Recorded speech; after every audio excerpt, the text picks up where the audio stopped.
Auto Drama action. action. So yeah, we've just wrapped up Total Drama not Total Drama Island, Total Drama Action, the second season of the Total Drama franchise. And I've got to say, I enjoyed this a lot better than the first season.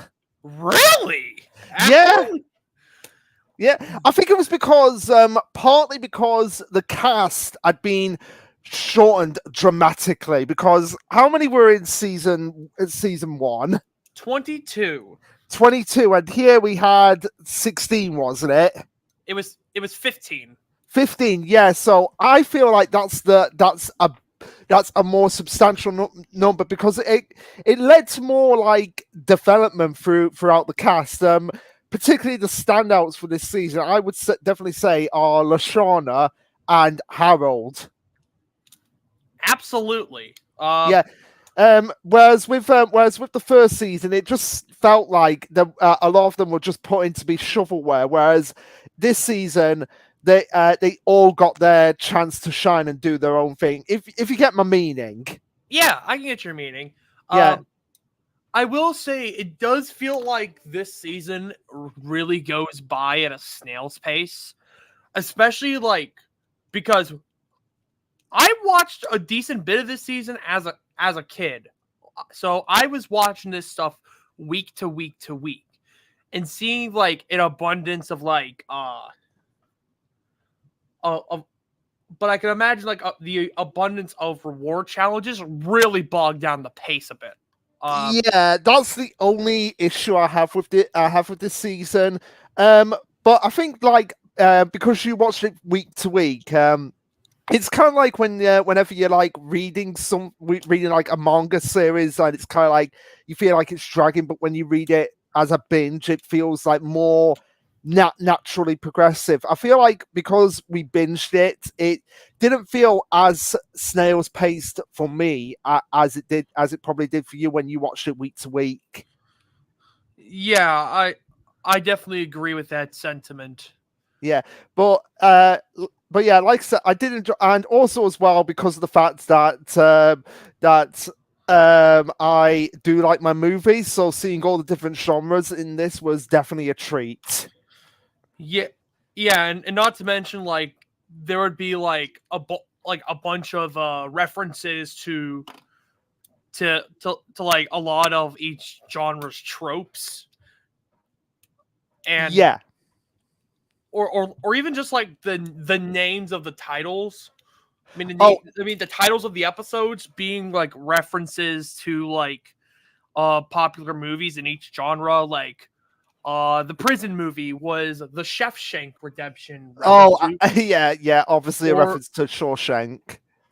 Or the Blair Witch Project. I mean, not the Sandwich Project, which is a reference to the Blair Witch Project. Yeah. Full Metal Drama, Ocean's 8 or 9, Style M for Merger, Princess Pride. Yeah. Ironically, there was not like a Stephen King like movie reference in some capacity, which would have been hilarious. Oh wait, no, Shawshank Redemption. That's Stephen King film. But it would have been no. I know exactly. Okay, have you seen the film Misery? No. Okay, so to give you a context to that film, it's basically what would happen. Okay, going ahead to the ending of the season when we get introduced to Sierra. It'll be like if Sierra was what's her name? Where is she? The violent one. What's her name again? The violent one. The violent one in this in Total Drama. That's not narrowing it down. Eva, that's it. Eva. I was trying to find who it was. It'll be like if Sierra, if it was still Sierra, but she had Eva's personality. That's interesting. Yeah, and it's about an author getting stuck with that one fangirl. Basically, a combination of Eva and Sierra. It's just Sierra. yeah, it's a pretty good film. I highly recommend it. But yeah, so I guess we should just start from the beginning, Yep. where we have if I could get up the so that's season. Oh, Episode. no, episode 1, Monster Cash, where it's basically the kaiju episodes. So we're starting off big here. Chris spelling, and that's another thing I look at. Thank God, I brought up saying, because that's another reason why I do like this season better than Total Drama Island. Chris wasn't as insufferable in this season. I know you were saying that Total Drama is the best you'll see of Chris, but I would say Action is probably the best of Chris, because he didn't make me want to split hairs and be like, Chris, what the hell, man, for half the season. Fair enough. Yeah, and you know my hatred for Chris, and it's not like a hatred that I have for Heather, where it's like I love to hate her so much. I want to see what else she'll do. No, I generally just despise Chris. I think he deserves to be shot into a cannon into the dark dimension in Power Rangers. But yeah. So we have the kaiju episode here, and we have Izzy, or is it Kaleidoscope? I can't really tell half the time. Basically, dating a giant robot controlled by Chef. That just happens to be the kaiju monster. Yep. So some other highlights include Jeff and Bridget sucking face, and Duncan being like, I don't think this is the type of action Chris was talking about. Yes, I love that.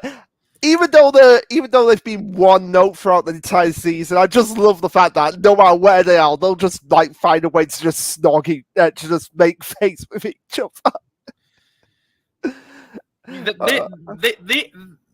They even had a round of tonsil hockey in the confessional, where the monster then grabbed them and sent them into a bouncy castle. Yes. So yeah, they all get sent into a bouncy castle. The losers, as Chris would call them. Another highlight for me that I put in my notes here was when Justin.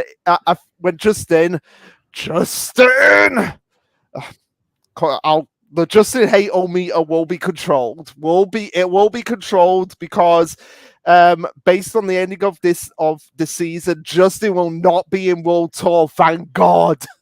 But yeah, Justin being Thane, when I said at the beginning that, and I still stand by this, Duncan is better looking than Justin. Yeah. Yeah, which is true. Like it's no wonder like Courtney and Gwen were going after him. So yeah, and also I had in this what the actual hell, Owen. I don't remember what that was all about. Yeah. But really, that was all my. So it was a great start to the season. Like just starting off the kaiju with the kaiju. For all you Godzilla, Gamera, other kaiju monsters that I can't think of at the top of my head. So yeah, episode 2, which is Alien Resurrection, which is gonna be like, why couldn't it have just been called Alien Z? Like it's called Aliens, but instead of an S, it's a C on the end. Why did they have to go with that title? Because it's a reference to Alien Resurrection, which I heard is not a good movie. It's not a good film. It really isn't. So in this episode, we have Owen putting ketchup on pancakes, which I've got to say is probably the worst thing you can ever do. Even worse than people criticizing me for putting mayonnaise on noodles. My other note here was that Chef saying, "I hate my life." Story of everyone's life, Chef. And Uh, not uh, I forgot to mention this, but in the previous episode, uh, uh, uh Owen ate an entire like buffet of prop food made that of like that was it. Where I put what the actual how it was because he ate the prop food, thinking that it was an actual buffet. and Uh, like that like ruined his system. yeah, because I was questioning like, how does okay? I've got to ask this question: how does Owen's body function? I've always speculated he's the human equivalent of Kirby. And like everything he eats gets sent to a pocket dimension. You know what? That actually makes a lot. You know what? Kirby versus Owen death battle. I'm pretty sure Kirby would win, but but Owen is pretty. I guess versatile. yeah. Yeah.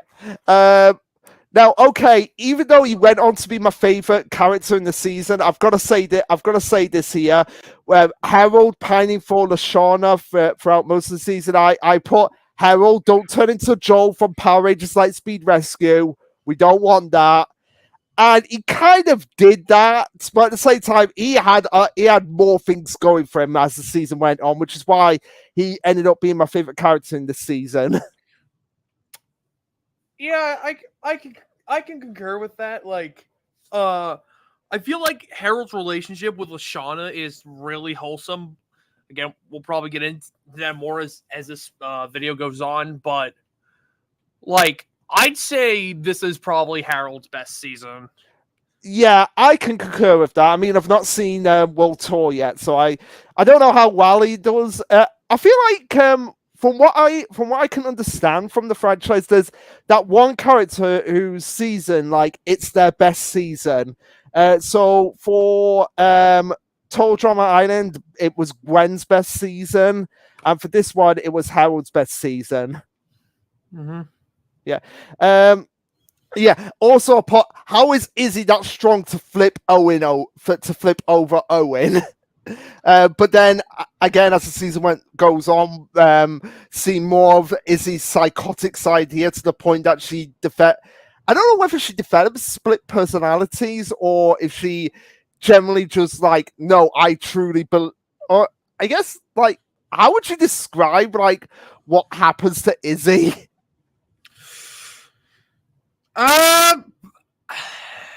Good question.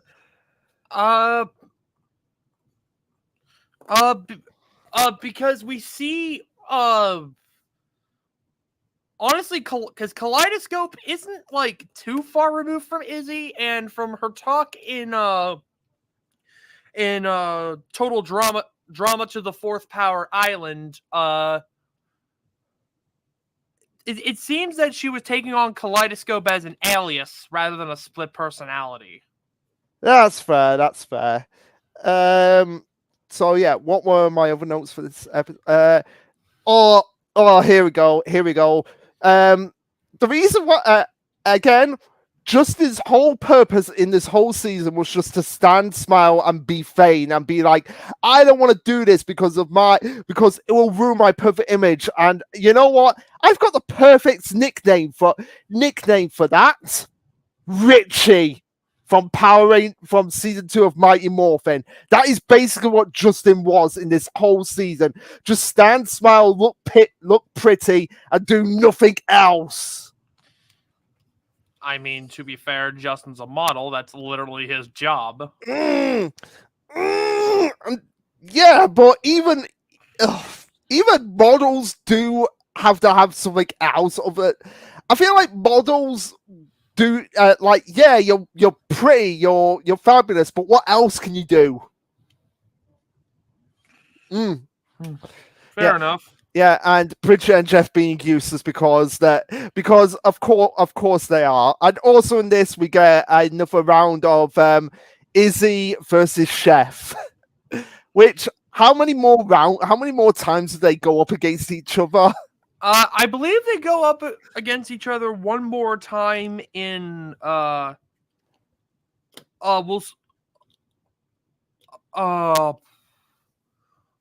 I they'll fight like one more time, and then they'll have like a bit of an interaction in Revenge of the Island. That's about it for Izzy and Chef. Oh, okay. All right. I thought there would be more than that. But yeah, those were, unless you had anything else to say about this episode. I will say, this and the last episode kind of sowed the seeds for the plot of TDI power couple Gwen and Trent, as we see Trent starting to get a bit insecure with his place. Yeah, to the point that go ahead. Carry on. This will go on to affect Trent's entire run this season, but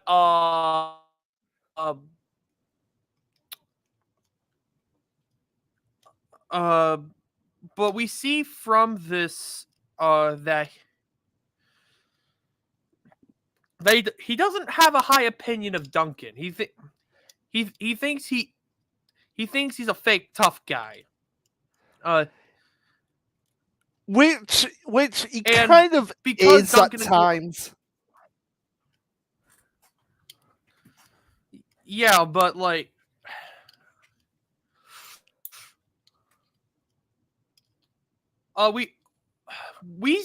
it's abundantly clear that Duncan and Gwen are just friends, and honestly, I do like their friendship. I think it's very nice to have we don't get many examples of a dude and a chick who are just friends, and that's all they are, because I feel like a lot of people see like a dude and a chick and are like, they must kiss. When no, they can just be friends. Yeah. So Duncan and Gwen show this. Heck, Gwen had a friendship with Jeff, which is really underrated and kind of gets spat in the face in this season, but we'll get to that. DJ and Lashana and Harold. DJ is just the most wholesome cinnamon bun ever. I want to give him a hug. We all want to give DJ a hug. I will say, I feel like his cowardice angle was played up a little too much. But then again, you have to But then again, go ahead. I remember in Monster Cash, when the challenge started, he was just sitting in the back sucking his thumb. Come on, dude, I get you're scared shitless because of a giant animatronic monster. I get that, but you're trying to compete for $1 million, man. Have some faith in yourself. Yeah, well, you can't really predict it, because sometimes it's $1 million is not worth your life, and I feel like that's what DJ was going for in that moment. Fair enough. Yeah. So yeah, with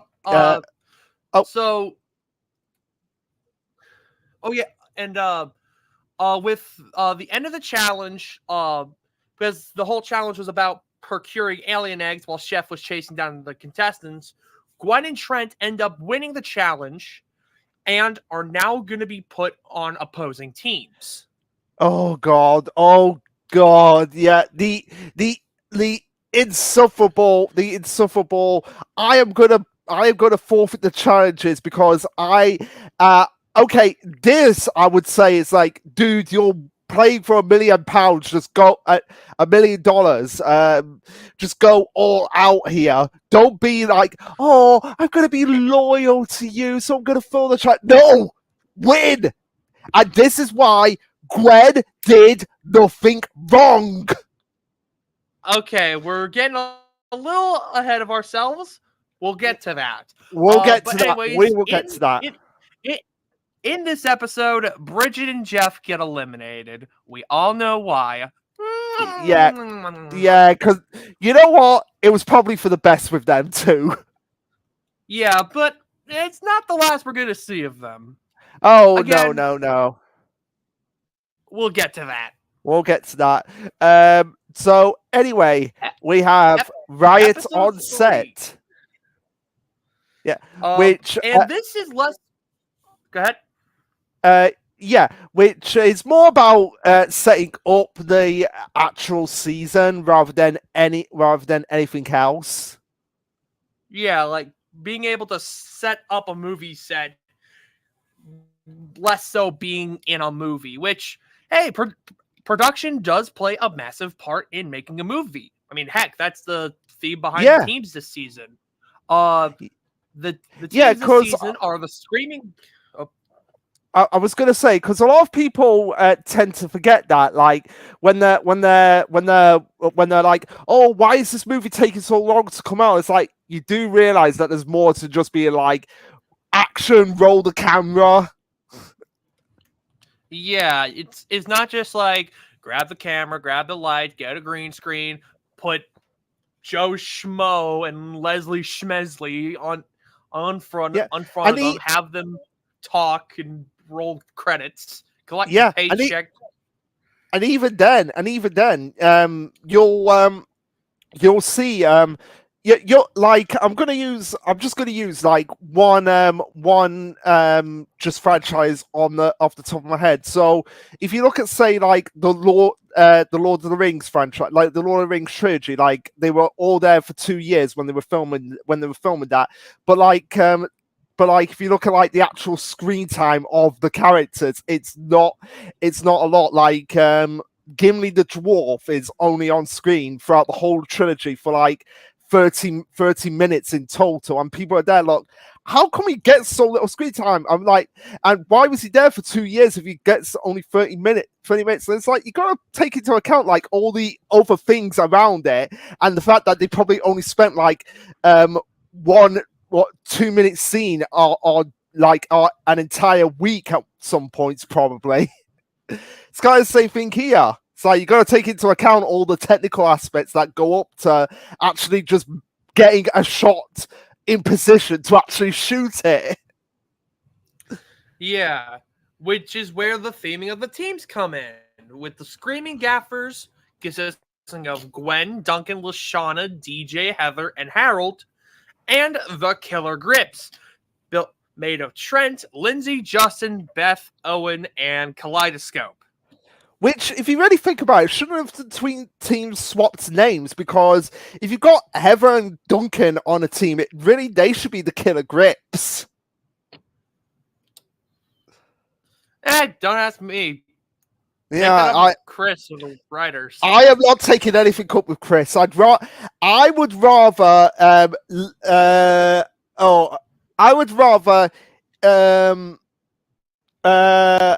I'm just trying to think, what would I rather do than talk with Chris? I would rather go to my mother's allotment, put my head in soil and eat a worm, then talk with Chris. Okay. But and I'm being 100% serious when I say that. It's also in this episode where we see more of Trent's jealousy, as he's like, "Hey, we're not gonna get all weird and competitive, are we?" No, we're not.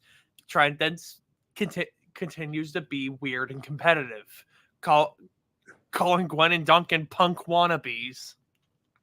Yes, and also in this episode, we have me suffering the worst possible pain I have suffered so far watching this season, agreeing with Heather. It's like, oh, the pain, because of the fact that she says she calls out Chris for his bullshit. and it's Yeah. like, and it's like, Um, and it's like that he is legally obligated by union rules to give them a meal break, and she tries to form local one of the United Workers against Chris, and it's like, I can't believe it. I am agreeing with Heather. It's like, I don't know how to feel about that. he, yeah, like, this is like a kind of a continuing thing with Heather throughout the season, where like she slides out of the antagonist role that she was in season one to make room for A, new antagonists, and B, to fill a more comedic role, as we see her more interacting with Harold, who Yeah, is a more comedic character, and we see like her relationship, her like uh rivalry with Gwen, like her mutual dislike with Duncan and Lashana. But they just don't take her seriously because, I mean, she's Heather. yeah, she's Heather. It's like it'll be like if I'm just trying to think.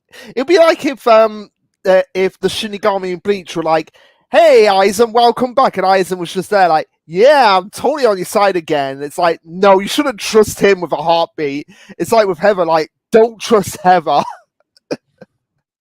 Yeah. So yeah. Also in this episode, we have Izzy or Kaleidoscope or E-Scope getting voted out. Yep, because I do like go that's ahead. one of my favorite. That's one of my favorite running gags throughout the season when they say, "Izzy, Izzy." Sorry, Kaleidoscope. I love that. Like she's that committed to it. And not to mention in the challenge where they had to recreate a scene from a movie. She actually did a really good part. I mean, heck, after Total Drama Action, she landed herself some acting roles, and even Duncan's a really good actor. Yeah, yeah. But then after, but getting ahead of ourselves again, Izzy kind of flips her shit on one of the sets of her movies. Which is a giant reference to Christian Bale's freak out on set. Yeah, of course it is. It's like, how can it not be? So yeah, and so yeah, E-Scope gets eliminated in this episode. Yep. But it won't be the last we see of her. We'll Nope. get to that. We'll get to that. But on to episode 4, Beach Blankets Bogus. What is that? I've got to ask, what is that a reference? What movie is that referencing? I don't know. Beach. Well, you look it up. I think it's a reference to the '65 film Beach Blanket Bingo. Oh, okay, all right. At some point, we've got to go through all these films and just watch them. At some point, like what they're actually referencing. Yeah. So, but in this episode, it's beach challenge themed, where we see the contestants riding on surfboards while trying to avoid sharks and seagulls. The sharks apparently being a part of a union, which is and just saving hilarious. Justin's life. Yeah, because he's Justin and he's too fabulous that the sharks won't let him die. But also, Oh, go ahead. Go ahead. I was just going to say we're back on the island. Yeah, at least for the second part of the challenge and the tiebreaker. Yeah. But I was about to say, regarding Trent, this is the start, at least out in the open, of his lucky number 9. Ooh! That was like one of the most infuriating things ever about Trent. It's like his whole obsession with the number 9. Why? Uh, it gets explained later on that it has to do with a toy train he got from his grandfather before he passed away, and one of the wheels fell off, and his mom told him that 9 is now his lucky number. If anything, 9 seems to It, be his unlucky number. yeah, and if anything, nine's a more unlucky number than lucky number.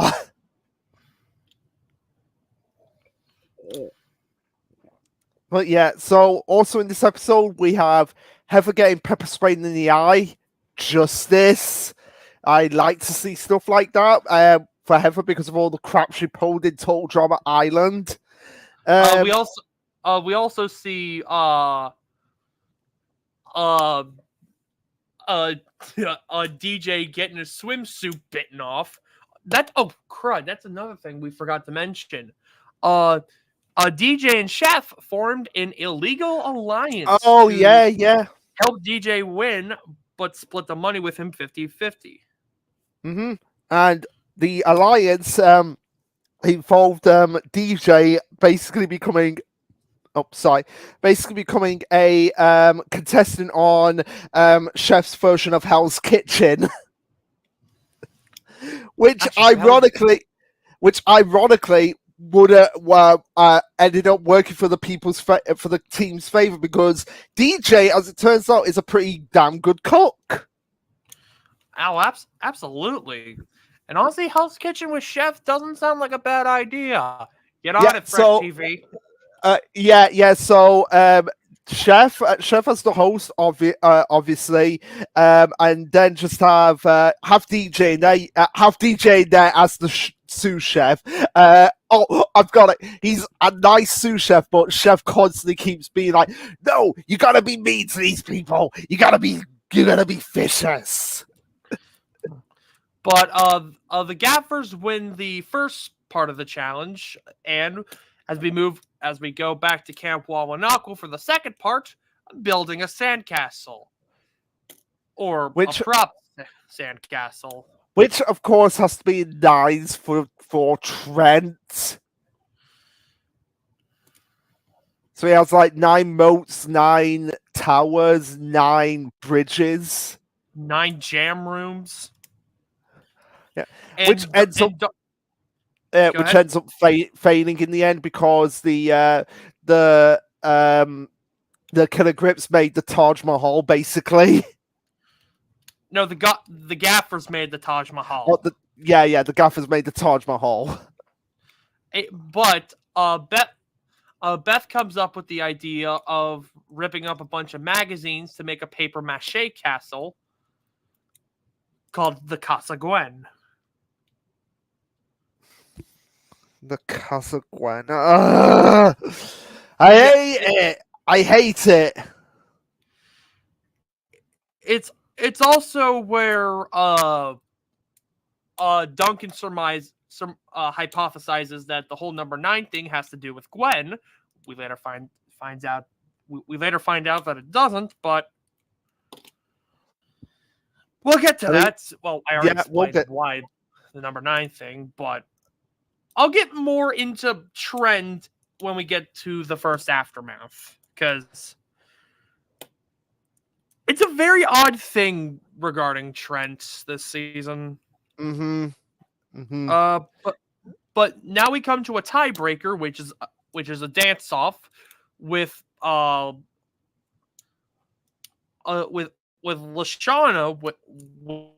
winning it for her team.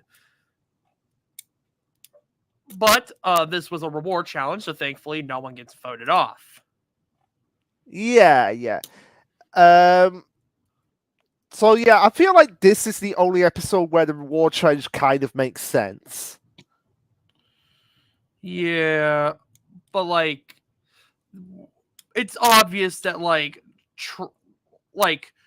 Trent even has a confessional where she's like,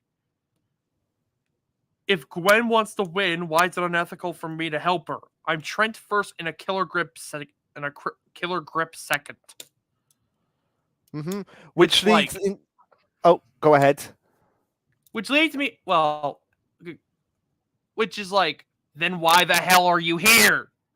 If Yes. you're just gonna be throwing challenges because you can't stand to see Gwen lose, why are you here? Oh, calm down, Tyler. Calm down, Tyler. You've got to say it properly. Why are you even here? Go away. Go away, Trent. And this leads into the next episode where Trent and Gwen finally break up.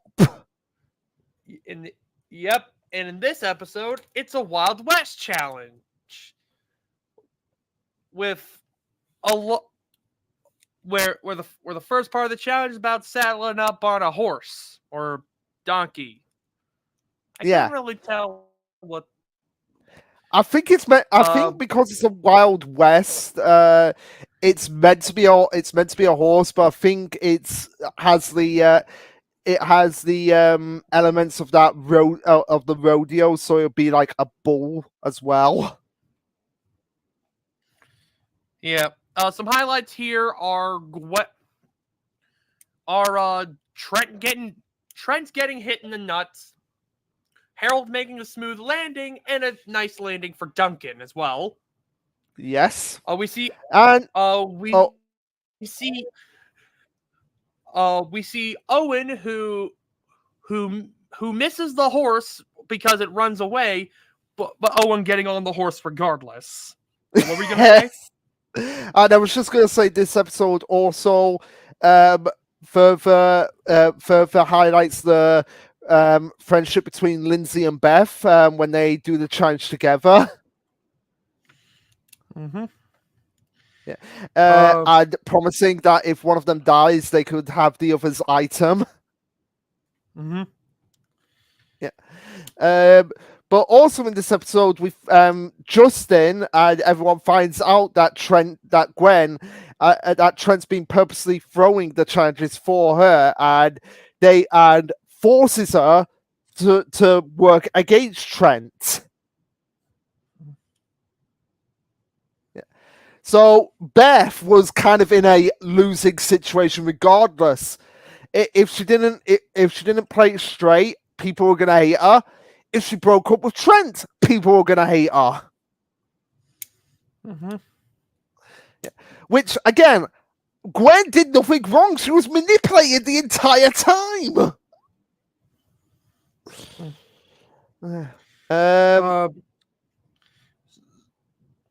But we also see DJ who like makes like a parachute out of a pair of drawers and flies into some electrical wires.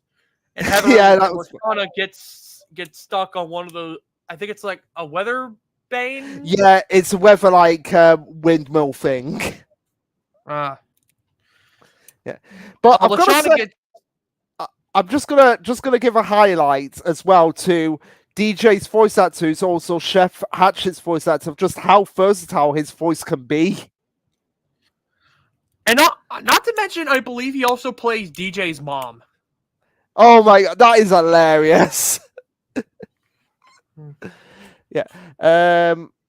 I'll look it up quickly. And while we then go to the next challenge, which is supposed to be a water pistol quick draw. And yeah, he does. He does. Oh, nice. But unfortunately for Chris at least, Owen drinks all the water in the water pistols. Of course he does, because he's Owen. Because yeah, and Owen was going to represent the grips, which is basically another example of Trent throwing the game. Like, I am like, on principle, I'm not a big fan of when people throw challenges. Even if it's like part of some kind of strategy. I hate it like on a personal level. Example of this would be Hell's Kitchen season 2. With I remember on the season 2 red team, which was an absolutely vile. Actually, both teams were bad, but Sarah, who was like the big villain of that season, basically threw Virginia under the bus to make her favor with Chef Ramsay worse by saying that she was ready with a fish when when well saying that she wasn't ready with a fish when she was uh making Virginia look like a sack of shit. Ugh. Yeah, and here it's no exception because of like Trent just having a hard on for Gwen that is like he can't play the game properly. Yeah, like it's one thing to try to like be nice to your partner while still being in the game. Like I get that, but like there's a way to do that without completely sacrificing your integrity to do so.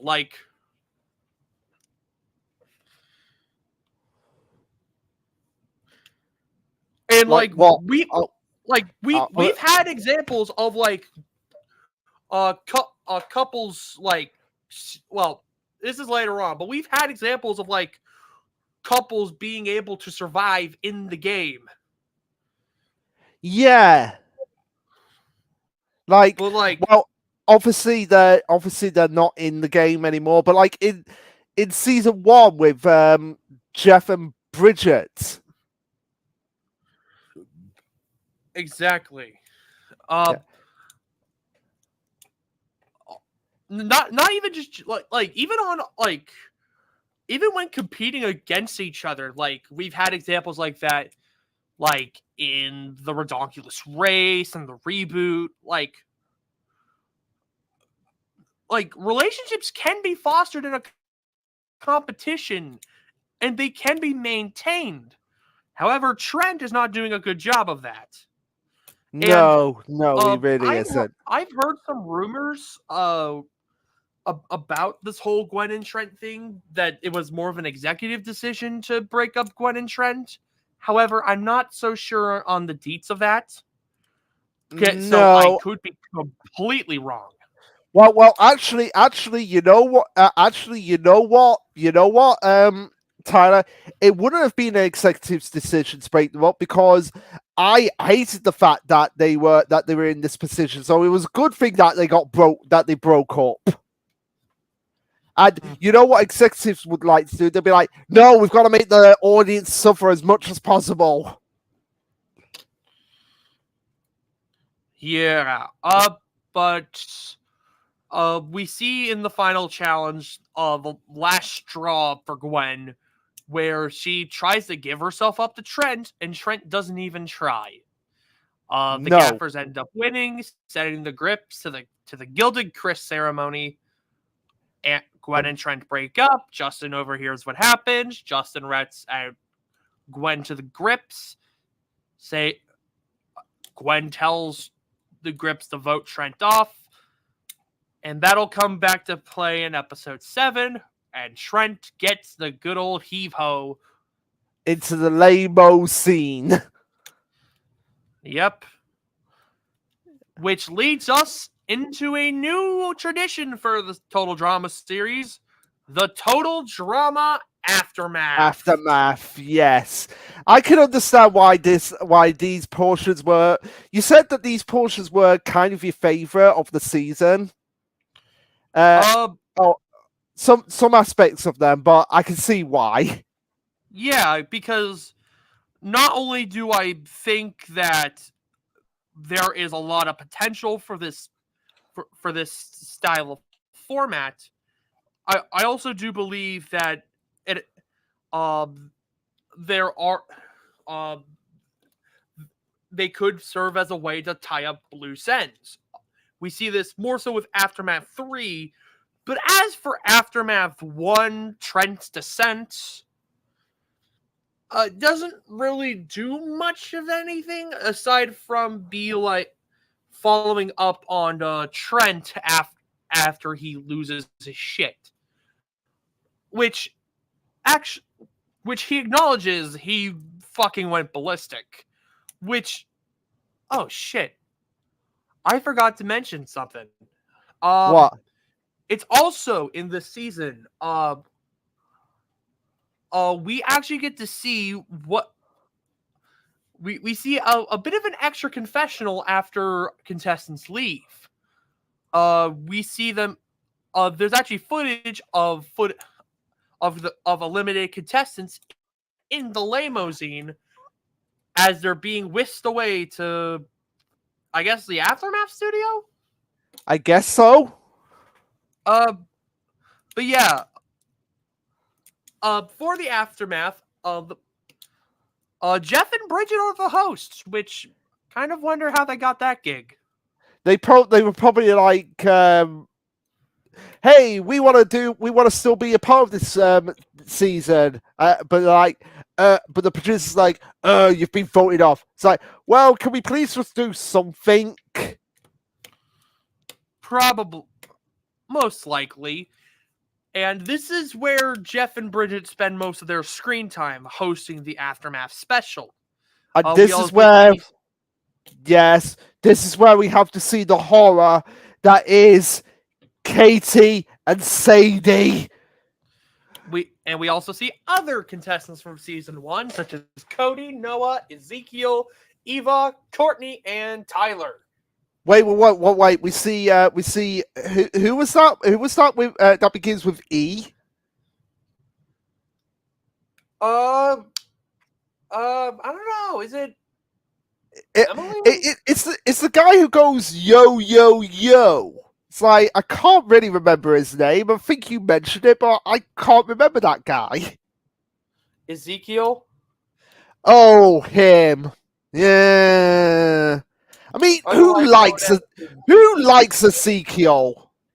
Apparently some people do. Like, okay, anybody who watches this video, please explain to me, if you like Ezekiel, why? It's bad when even Chris doesn't like him.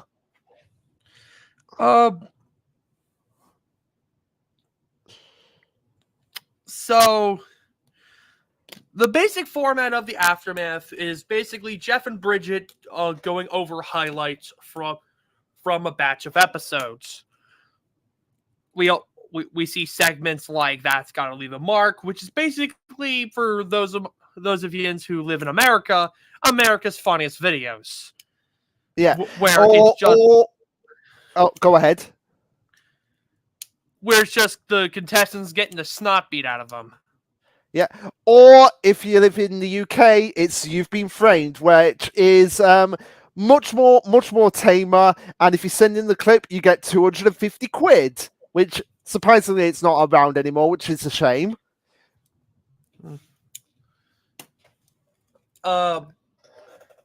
We also see some never before seen footage, like Chef trying to form an alliance with Izzy before then going to DJ. Yeah, which comes back to annoyed DJ because of his mama being like, "Don't be going behind people's backs." And we also get the follow up with Trent, who found out that Gwen told his team to vote him off. And we see a bit of an ongoing feud between Jeff and Bridget after Jeff calls Heather the hottest chick on the show. Yeah, which saying that in front of your girlfriend, Jeff, was not the brightest move that you've ever made. I'll say. We also see Bridget sticking up for Trent while Jeff sticks up for Gwen. Yeah, and on that front, you get points back, Jeff, because again, and I've said it once, and I've said it twice, and I'll say it again. Gwen did nothing wrong. Well, we know where Luke stands, and I firmly stand with Gwen as well. But yeah. The funny thing is with this episode is that they try to make you feel sympathetic for Trent, when in the last 4 episodes you were supposed to be feeling sympathetic for Gwen. Yeah, because she was put in that situation by everyone. It's like Gwen wanted to play the game properly. Trent did not. And it's like you're in a competition for £1 million. It's like, okay, I'm gonna say it right now. If it came down to even though I respect them a lot and would back them up in any other situation, if it came down to me or any of my siblings on an opposing team, we'd be going all out. We'd be like, "Don't hold back. We're here to play a game." Yeah, it gives the vibe of like, okay, I'm about to get as niche as I possibly can. But for all of my fighting game fans, remember Evo 2018 Smash 4 Grand Finals. Literally, the first round of the game involved both of the finalists holding down one button and stalling. Ugh. Who does that? I don't. Apparently, those two. Like, Yeah, if you don't know what I'm talking about, go look. I recommend you look it up because, like, that is something you don't do when you're on the biggest fighting game stage in the world, at least in the United States, because there is an Evo Japan, but. Yeah, and I'm just going to say right now, this all reminds me of an episode. You've seen Arthur. You've seen at least, you know of Arthur, don't you? Yeah. Yeah. So it reminds me of an episode of Arthur where he finds a bag of marbles in his grandmother's attic, and he sets up a marbles tournament, and it comes down to him and his grandmother in the tournament, and he's like, and it's the exact same situation as here. It's like with Arthur, it's like, I don't want to upset my grandmother, so I'm not even going to try. Everyone around him is saying like, this is boring, just play the game. And his grandmother has to forfeit in the end, and she says to him like, is it better to win a good game than lose a bad one?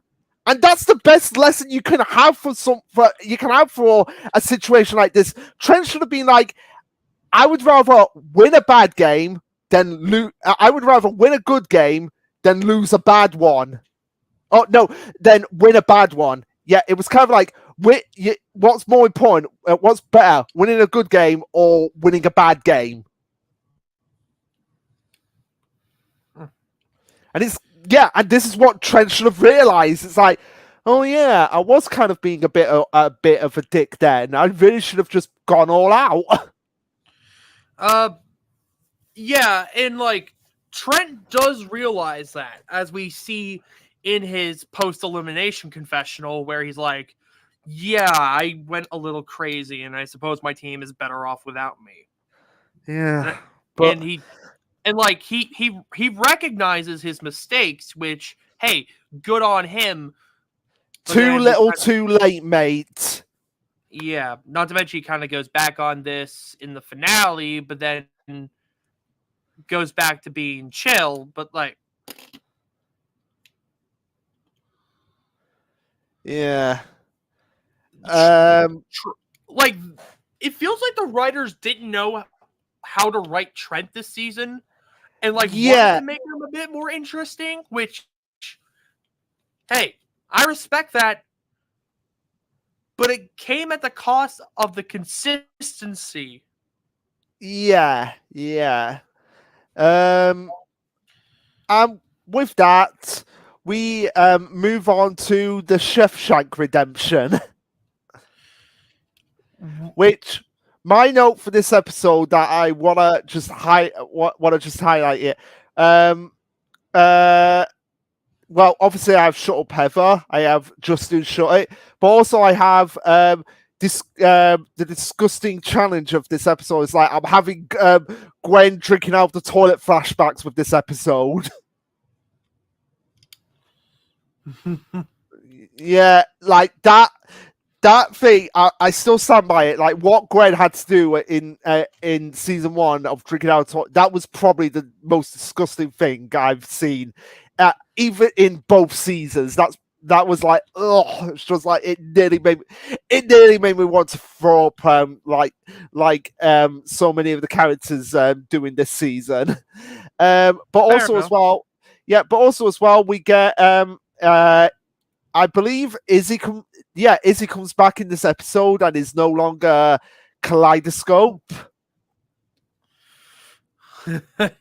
Yeah, Yep, we and get yeah, we good. we get Izzy back, and also we get Izzy X Owen. Yep, the best ship of the original cast. I stand by that. I would argue Lashana and Harold. Yeah, fair enough. But well, I'd say the best couple because Lashana and Harold aren't a couple. Yeah, but we'll get to that. We'll get to that. We'll get to that. Another thing, one complaint I really have about this episode are the killer grips. Specifically Justin. Yeah, because they've kind of got Gwen's hand in this episode. It's like you've got to let us win, otherwise we blab to everyone. Yeah, and it's like, yeah, they're like the underdogs in this situation, so like they need every advantage they can get, but like they are not very likable underdogs. Not even Owen or Lindsay are too likable in this and episode. Owen is they're not likable enough to save the team. No, and Owen, and again, it goes back to the question of like, would you rather it be won and actually earned, or won but felt like, yeah, that was a bit underwhelming. Yeah. I going back to a Hell's Kitchen analogy, which I said to Luke, it's like I put it as like Hell's Kitchen season 11's blue team, who went on the longest challenge losing streak in Hell's Kitchen history, only winning 2 challenges in their season, and the second time they won a challenge, they had one of the ladies come over onto their team because they were floundering. And in terms of winning over the ladies and dinner services, I believe they only did that 3 times. Wow. The rest they either lost or was a joint loss. Wow. That is just something. But only really 2, maybe 3 of the blue team were likable. 4 if you really want to stretch it. And that being John and Anthony. Christian was all right, and if you want to debate, maybe Michael, but he also threatened to beat one of his teammates across the floor. So it's kind of debatable. Sebastian had no sense of there being a time and place for things for his constant wisecracks. Jeremy was inexperienced and had a bad attitude. Dan complained all the time. Ray hardly acted his age. It was like him. Barrett wasn't much better, serving fish with parchment paper still on it and pink chicken to a pregnant woman. Ew. Like, how do those people not know? Like, I remember seeing a clip from season 1 of Hell's Kitchen where the guy cooks. It's Andrew. That was it. Andrew with the in the signature dish challenge with it was the raw fish, wasn't it? That was Chris. Oh, Chris. Sorry. Yeah, Chris. I could, looking at that, I could see like that is obviously Raw. Yeah. Oh, another good example: the season 16 Blue Team, which is the team with the worst attitudes I have ever seen. Pat was fine, though he was eliminated first. Gennaro had no passion. Aaron was actually okay. Aaron was one of the few saving graces on that team. Johnny was Johnny was a raging sexist and a playground bully. Coop was all right for the most part, but had a weird hatred for waiters, which just rubbed me the wrong way. Ironically, so did Dan from season 11. Matt was a raging asshole, sexist, and racist with what he said on his personal Facebook. Paulie was a complainer. Oh. I mean, heck, and the only other saving grace on that team was Devin. And even though he was nice, he sucked. Oh. Well, what I would can also you like do? to state, no offense to any of the people I mentioned from Hell's Kitchen. I understand the circumstances of being put through on a reality TV show with cameras everywhere and you're cooking in front of Gordon Ramsay. I totally get that. Not too much disrespect, except for Matt from season 16, who is an actual asshole. Fuck Matt.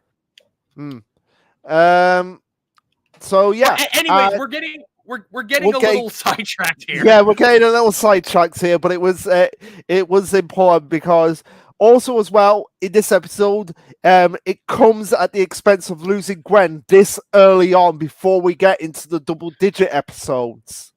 Yeah, which I mean, I can understand. Like, Trent's gone, so there's nothing really much else for Gwen to do.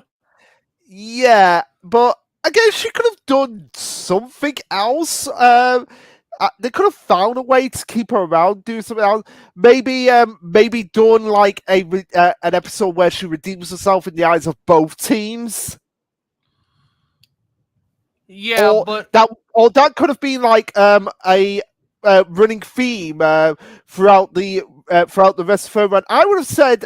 I would have had Gwen be there the whole season. In the same way, I think Owen had his time last time, so I feel like eliminate them both in this season. I feel like that is fair. But at the same time, give Gwen a chance, like at least get into, I would say, the merger. Get the merger before you eliminate her, and have a try and have that be like the final challenge for her to be like, okay, this is my last chance to properly redeem myself in the eyes of everyone, but they can't. But she mucks it up so badly for them that they're just like, you know what? Let's get rid of her. She's still guilty for what she still feels guilty for what she did, but she did nothing wrong. She did nothing wrong. Yeah, for the most part, I agree with that. Gwen didn't do much wrong. But what can you do? Yeah. But anyways, on to episode 8. One Flew Over the Cuckoo's Nest. No, just One Flew Over the Cuckoos. Oh, that's weird. One Flew Over the Cuckoos, which is medical dramas. Yeah, the biohazard episode. Which surprisingly, we get decent food in this episode. We get pizza. I love me some pizza. Oh yeah, absolutely. I mean, yeah, people who don't like pizza don't like life. I agree with that. Despite the fact that we might have our different idea of what toppings go on pizza. Look, I'll eat most kinds of pizza as long as it's edible. What about ham and pineapple? I'll eat it. Not my preferred, but like I have preferences on what goes on my pizza, but I don't hate most things that go on pizza. Okay. Have you seen the going off on a bit of a tangent here, but it's relevant to what we've just been talking about. Have you ever seen the video where James Rolfe, the angry video game nerd, gets a bunch of his friends together, and they have the pizzas that are mentioned that Michelangelo mentions in the Teenage Mutant Ninja Turtles. No, I'll have to. I'll find Uh, that clip.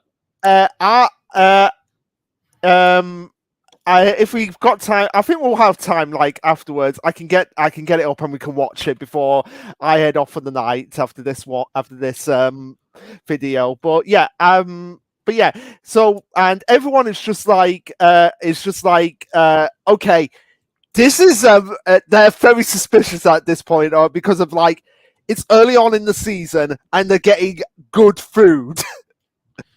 Yeah. But no, it's actually very good food, because it turns out that DJ is the one making the pizzas. Yep, with a little help of Chef. While they're eating the pizzas, they're also studying medical school textbooks, which according to Chris, he changed some stuff around in it, which I'm pretty sure is illegal, but Yes, but not as illegal as what I think half the stuff he's probably going to be doing in World Tour, which would probably get him arrested if it was done in real life. Everything he did in the first season would probably get him arrested, let alone by World Tour. I'm just waiting to see how many crimes he, because they do. I assume they do go to England in one of the episodes in World Tour. There was literally an episode in World Tour called "I See London." What do you think? Okay, yeah. So I am waiting to see how many crimes he commits in London. Like, will he attack the king, the Queen/King's guards, because that can pretty much get you arrested.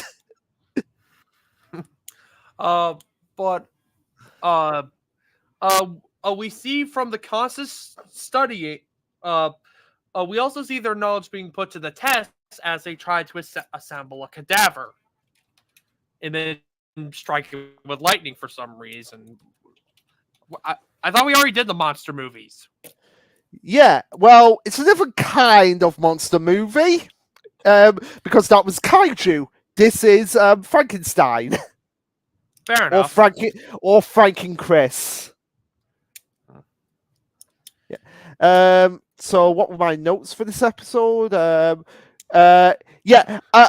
love Duncan's line in this episode, because it's so realistic. It's like, I hate doctors, but I love playing them.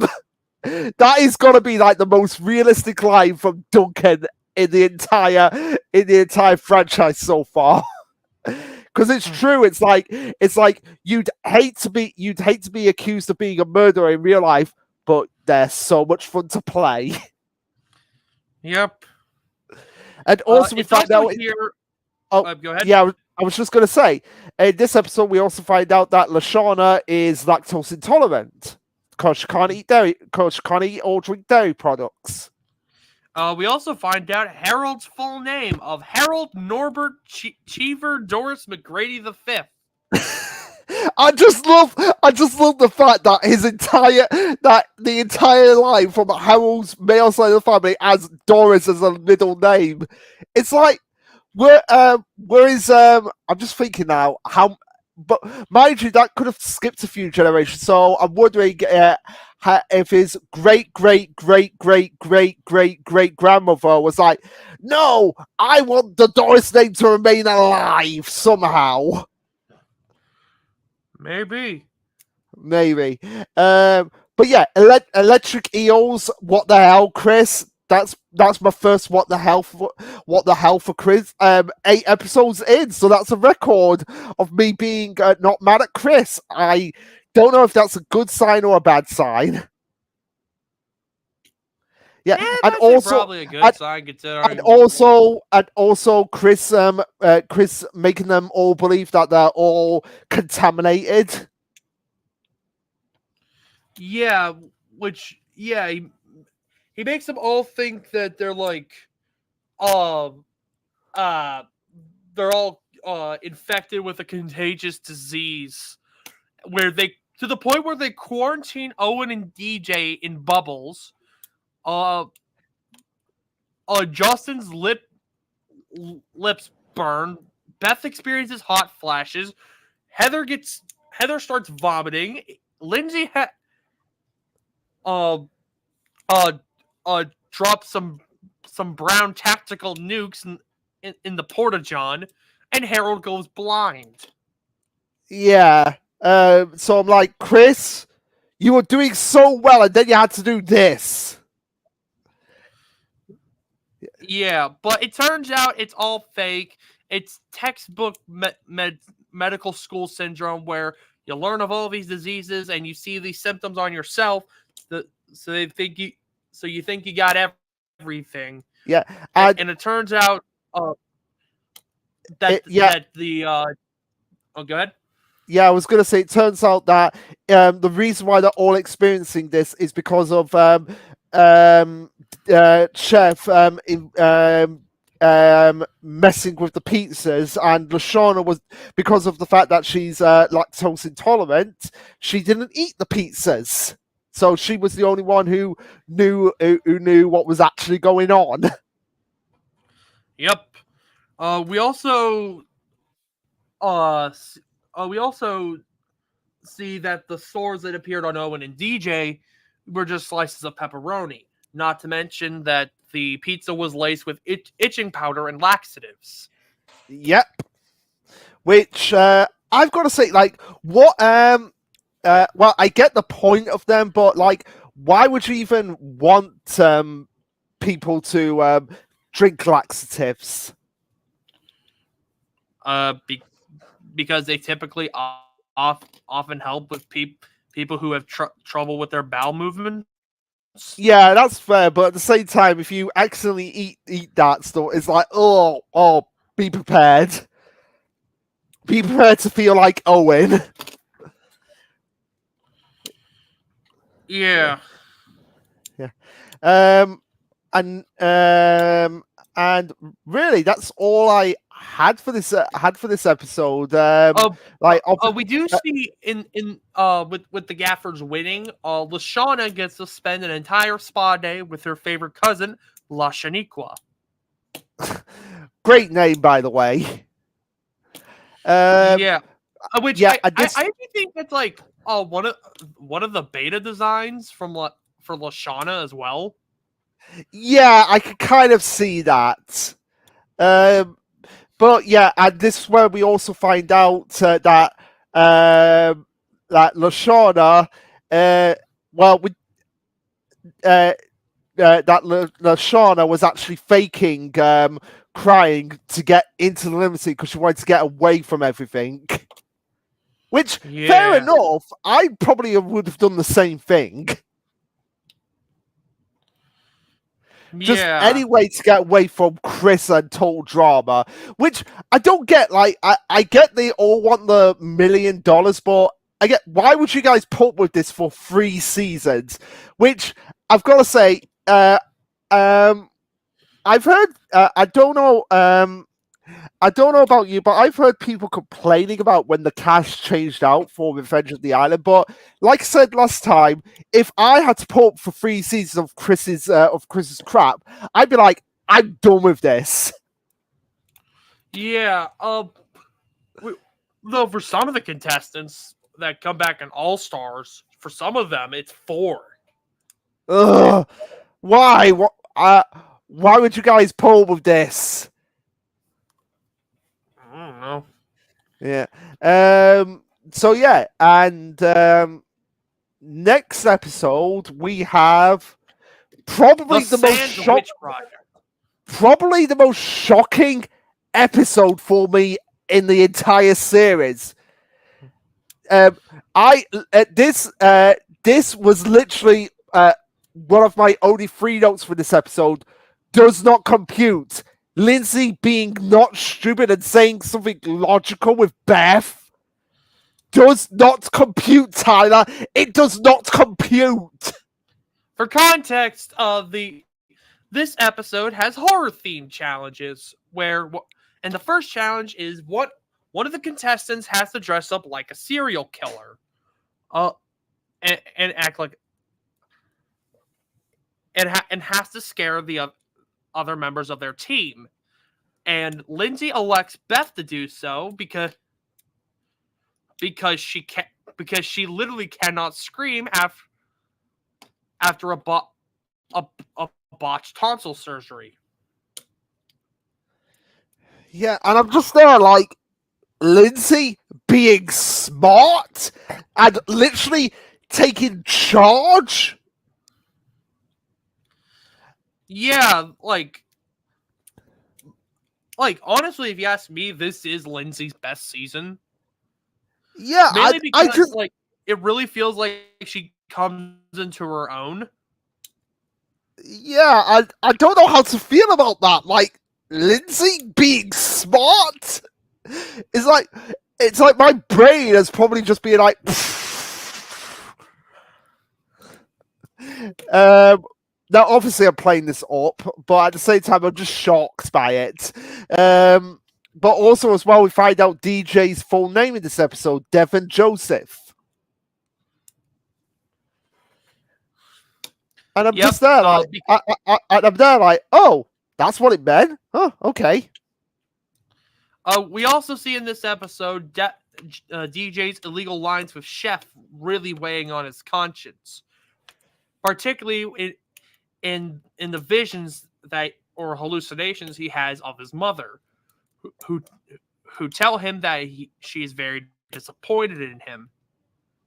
And we actually see Heather being concerned about DJ, which I feel like Heather and DJ have a bit of an underrated friendship. Like, I don't know why. Well, I think it's because like nobody expects like the most purest cinnamon bun who is so wholesome that he folks himself out of this episode because like, yeah, I lied to you guys, so yeah, I deserve to go.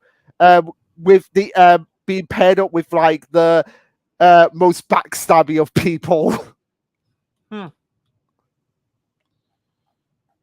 Yeah, but yeah, DJ quits in this episode because he realizes he cheated, and he's like, "Yeah, nobody likes a cheater, so goodbye, guys." Yeah, which actually makes makes DJ the first ever contestant in Total Drama history to quit. Yeah, which DJ, you would have been in the final of. I guarantee 100% that I think DJ would have been in the final stretch had he not been manipulated by Chef. I don't think he really had the chops in this season. Like in World Tour, I definitely feel like DJ definitely had the potential to go all the way in World Tour. In action, I don't know about that. Like, well, we'll never know. We just will never know. Yeah. But anyways, moving on to episode 10, Master of Disasters. Which is Harold's shining moment in this season. Oh, absolutely. But before Harold shines like a diamond, Owen goes through quite the rough in this episode with his jaw being busted in the first part of the challenge. Yeah. It's like when you see that with like it was Chef's manuscript for his autobiography, wasn't it? It was his unpublished manifesto. All right, yeah. That and I'm just thinking there, like, how thick is that book to break someone's jaw? But then I remembered, like, you can actually break a window with a newspaper. Yeah. Because did you ever watch the Angry Video Game Nerd episode on Paperboy? Oh yeah. Yeah. So it is possible to break a window with a paper. So I guess that's kind of like what they probably realized when they did. It's like, oh yeah, paper's strong enough because at its core, paper is wood. So it's basically like Owen's being whacked in the face by a giant log of wood. Yeah, and not to mention that book looks like it's a hardcover. So Yeah, it is a hardcover. So yeah, Owen's jaw gets messed up in this episode, totally. Meaning that he's going to have a really huge dentist bill because he's not in the UK, so he doesn't have the NHS insurance. yeah, I don't really. Well, I know they have free universal health care in Canada, so like. Well, I actually want to look that. I'm going to look that up quickly. Okay, while you do that, I'll continue. I'll continue onwards. We also see in this episode we get the mentions of Beth's boyfriend Brady, who doesn't exist. He doesn't exist, Tyler. He doesn't exist.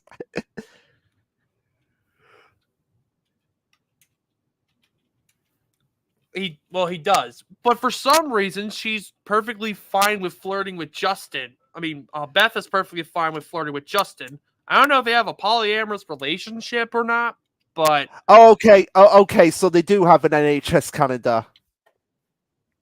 So yeah, Owen would have gone it really cheap, at least compared to where you are, Tyler. Yeah, like to fix up his jaw, that probably would have cost him in the tens of thousands. Yeah, which probably as well contributed to the fact of what he does later in the season. But yeah, I'm just there like, what, Chris? What the hell with this challenge? But at the same time, it was so satisfying to see Chris get injured properly injured for the first time. That was so satisfying. Not the first time. He did get hosed down with water. Yeah, no, I said properly injured. Like the getting thrown off the dock into the water does not count. But no, it's like, when he gets like smashed with that dinghy, with that like that golf buggy cart thing into the wall. Yeah. Yeah, that's what I meant. And also in this episode, we see that Megatron is obviously a fan of Total Drama because we see his rubber ducky in this episode. Yep. And in the second half of the challenge, because the Grips won the first half because of Owen's injury. The second half is them trying to escape a flooding chamber full of water. And this is where LaShawna's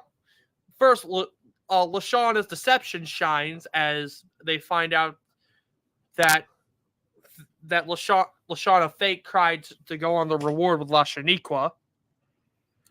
Mm-hmm. But then we see Harold save everybody's lives before they all drowned. Yes, and we'll get into this late. And this was the moment where I was like, okay, yeah, Harold's probably my favorite character in this season, just for that. But at the same time, this leads into an issue I have with the second half of the season, because this is essentially like the finale to the first half. It's Duncan. It's Duncan with how he treats Howard for the rest of the season, despite the fact he saved his life.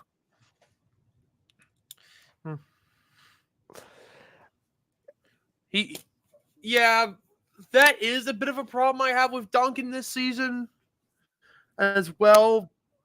And also as well, you'd figure that this would be something that Harold would have over him for the rest of the season. It's like,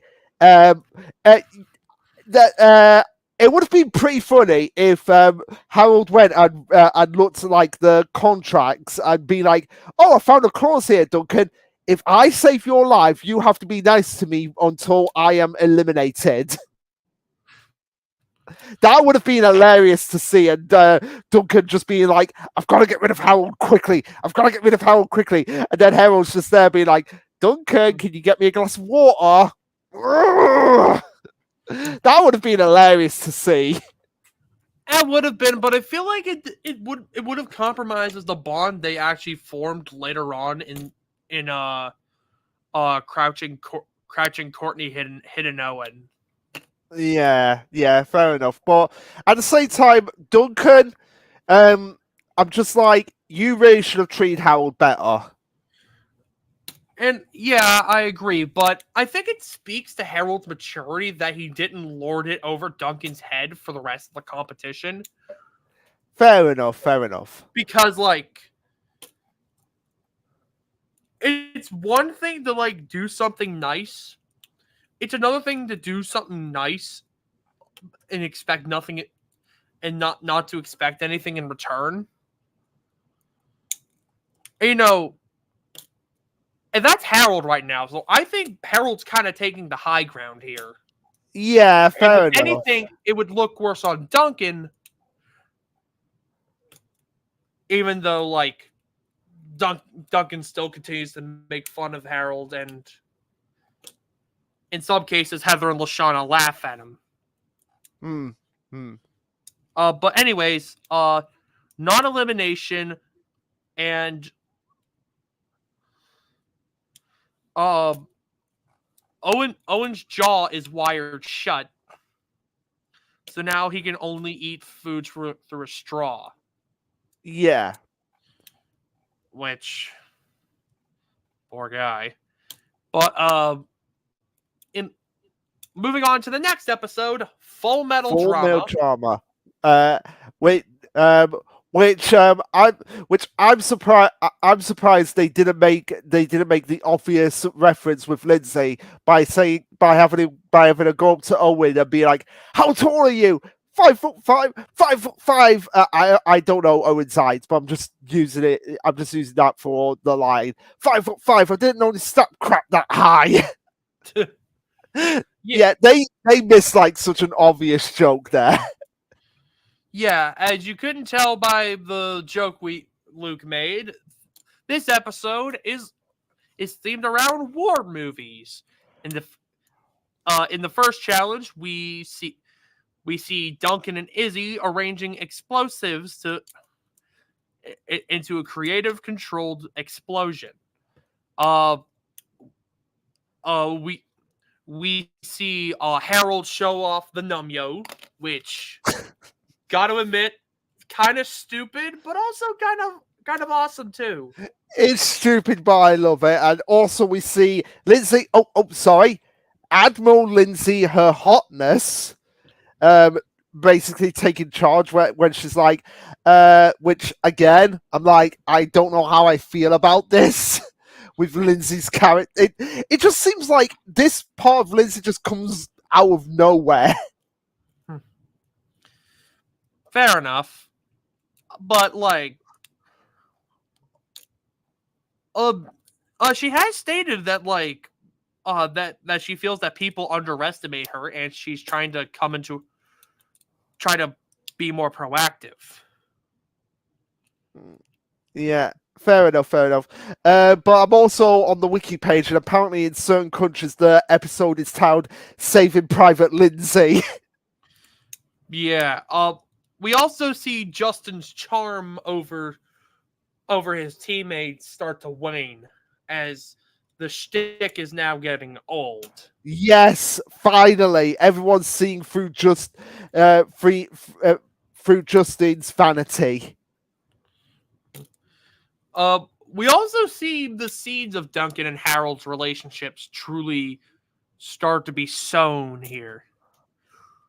Because and also Harold being having the sense of humor of a 5-year-old when he goes, he said booby. I mean, in 310 The Crazy Town, he said that he had cow boobies on his head, even though it was said to the cow hunters. Yeah. He said booby. Harold, you're not 5 years old. It's not that funny. People say booby traps. We also see Harold also come up with good ideas, like making a foxhole. Mm-hmm. We also see Lashana taking her turn as the fart machine. As Owen is currently backed up from all the blendies, and Which I've got to ask. What is in that drink? What is legitimately in the drink that Owen is given by chef? I think it's like hold on. Let me check. Well, while you do that, I'll look at that. So yeah, and also, they went through everything in this episode for nothing. Yep, because the trunk of mind-blowing secrets, which the gaffers were protecting in the foxhole, was empty. Yes, it was empty. So they went through all this torment for nothing in the episode. Yeah. So did you find? It's a puree of fruit and bran. Okay, all right. But again, it was satisfying to see explosiva explode something, and Chris get caught in the explosion. Yeah. While it was very nice and explosive, it wasn't very creative, as Duncan's explosion made a skull. Which of course it does, because he has a skull. He has is it a skull? Yep, He has the skull on his shirt. So yeah, of course he does.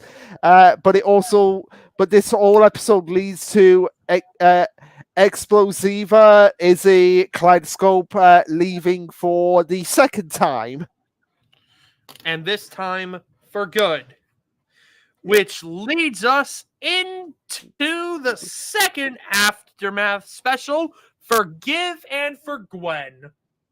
Yeah. So can we forget? Can we just forgive Gwen and move on? Because we have a fan of DJ who is known to cursing a lot, and his name is Gordon. So you know how London, So you. Well, actually, it should really be from Glasgow. Well, actually, I know he's Scottish, Gordon Ramsay, because it's obviously a reference to Gordon Ramsay. Yeah, where was it? Where was he born? He was born in Glasgow. Yeah, Glasgow. So yeah, it should really be it should really be Glasgow, because Gordon Ramsay's Scottish. Well, I don't know if there's a Glasgow in Canada. Because the whole joke is that the Gordon that shows up in the footage is there is. It's a community located in the regional somewhere in Ontario, Canada. So yeah, there is a Glasgow in Canada. Huh. Yeah. Well. So yeah, they really could have made that joke properly. Yeah. Oh. Yeah. But yeah, so it's obviously a reference to Gordon Ramsay. And we also get the first physical appearance of DJ's mom. Yeah, which is surprising. I didn't think she was going to show up. Yeah. We also we also see Jeff's arc being started up as he decides to go more all out with becoming the second Chris on the Yeah, Aftermath show. yeah, and Jeff, we have one Chris is more than enough. We don't need two. Yeah. As we see him swap out the hammer in Truth or Hammer for an anvil. Which, what the hell, Jeff? What the hell? And we see Jeff trying to get DJ to lie to appease his producers, which leans into the credence that he's doing this because it's what the producers want, not what he wants. So it's clear that he's being pressured into it, and he kind of has to put on an act. Mm-hmm. Yeah. And also as well, we have Gwen having to defend herself for the 50 billionth time, despite the fact that she did nothing wrong. And we also see the love triangle switching from Gwen, Trent, and Duncan to Gwen, Duncan, and Courtney. So now I get more of a love rectangle. Actually, it's more of like a love arc. Yeah, because we got Gwen and Duncan, and then branching off, we got Courtney and Trent as like the bottom pieces of the arc, because there's nothing romantically going on between Trent and Courtney. No, there isn't. But it would be more like, I would say, a love tree. Because you've got like the main body and then the branches. Yeah, like the main body being Gwen and Duncan, and the branches being Trent and Courtney. Yeah. And also the other branch being Gwen and Trent. Yeah. But speaking of this love triangle, if you think it's bad now,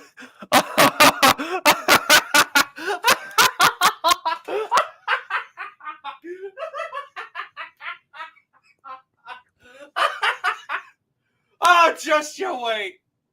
Just you wait. You know what? How long are we into this?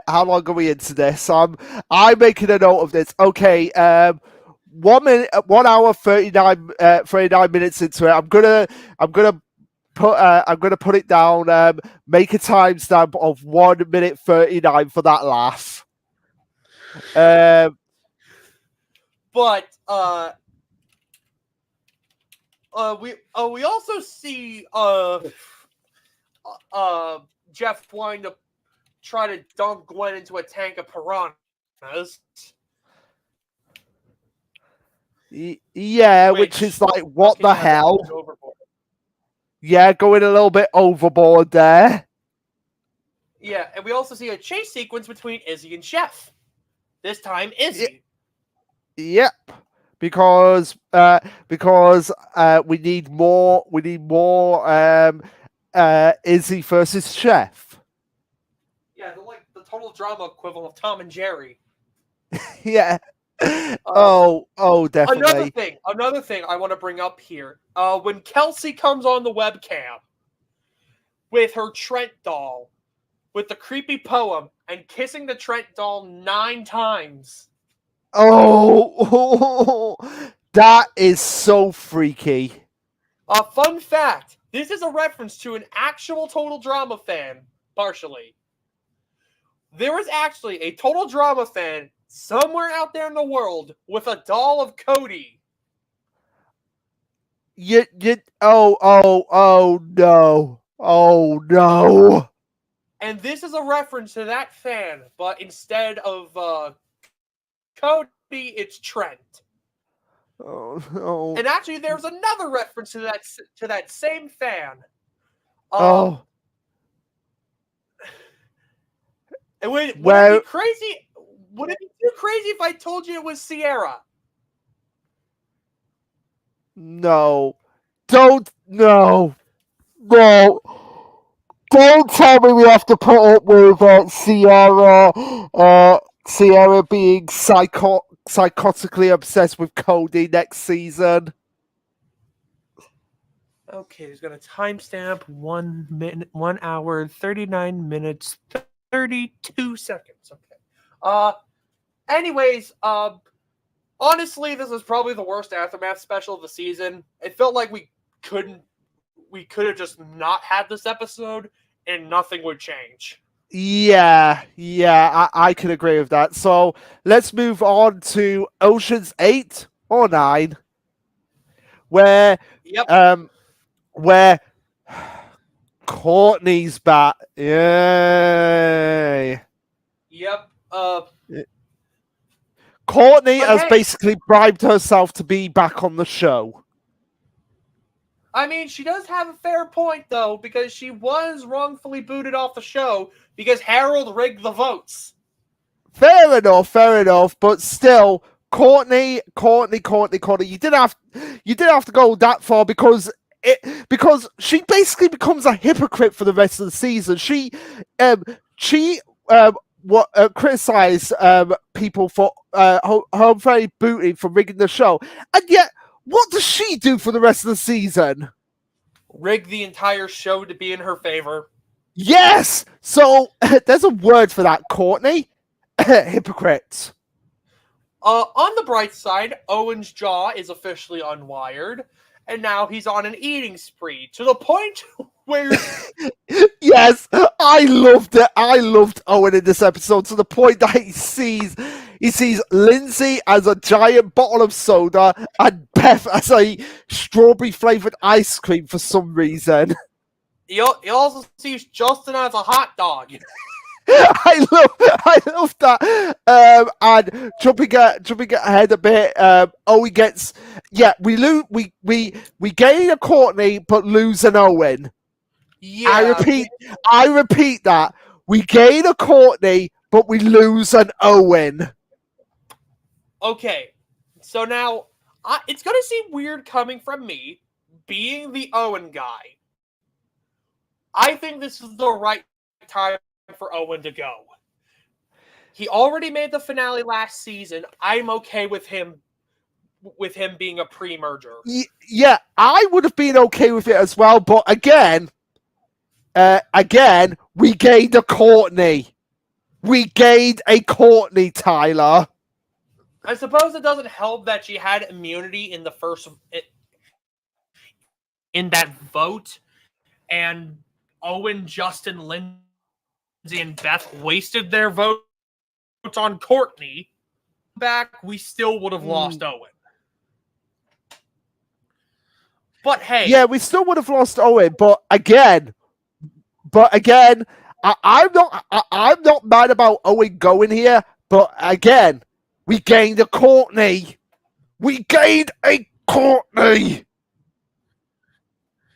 But at least Owen went out with a bang, with him delivering a heartwarming speech.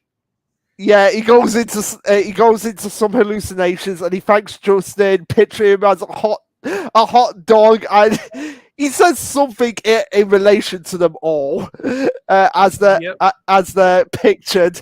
And the funniest thing is that he pictures Chris as a slice of pizza. So you know what this means, Tyler. You know what this means. Use my.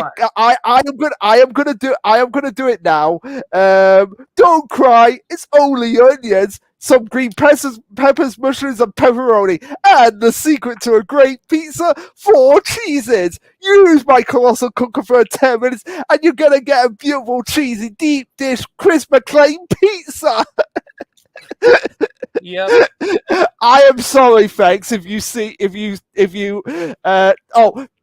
Okay, how long are we doing? Because I have definitely timestamp 1 hour 46 into the video. I am sorry, thanks. I had to mention the Power Rangers pizza. But anyways, moving on to $1 million BC, the Caveman episode, and one of my personal favorites this season. Not for any big story purposes, but because I think this is one of the funniest. Especially with... Go ahead.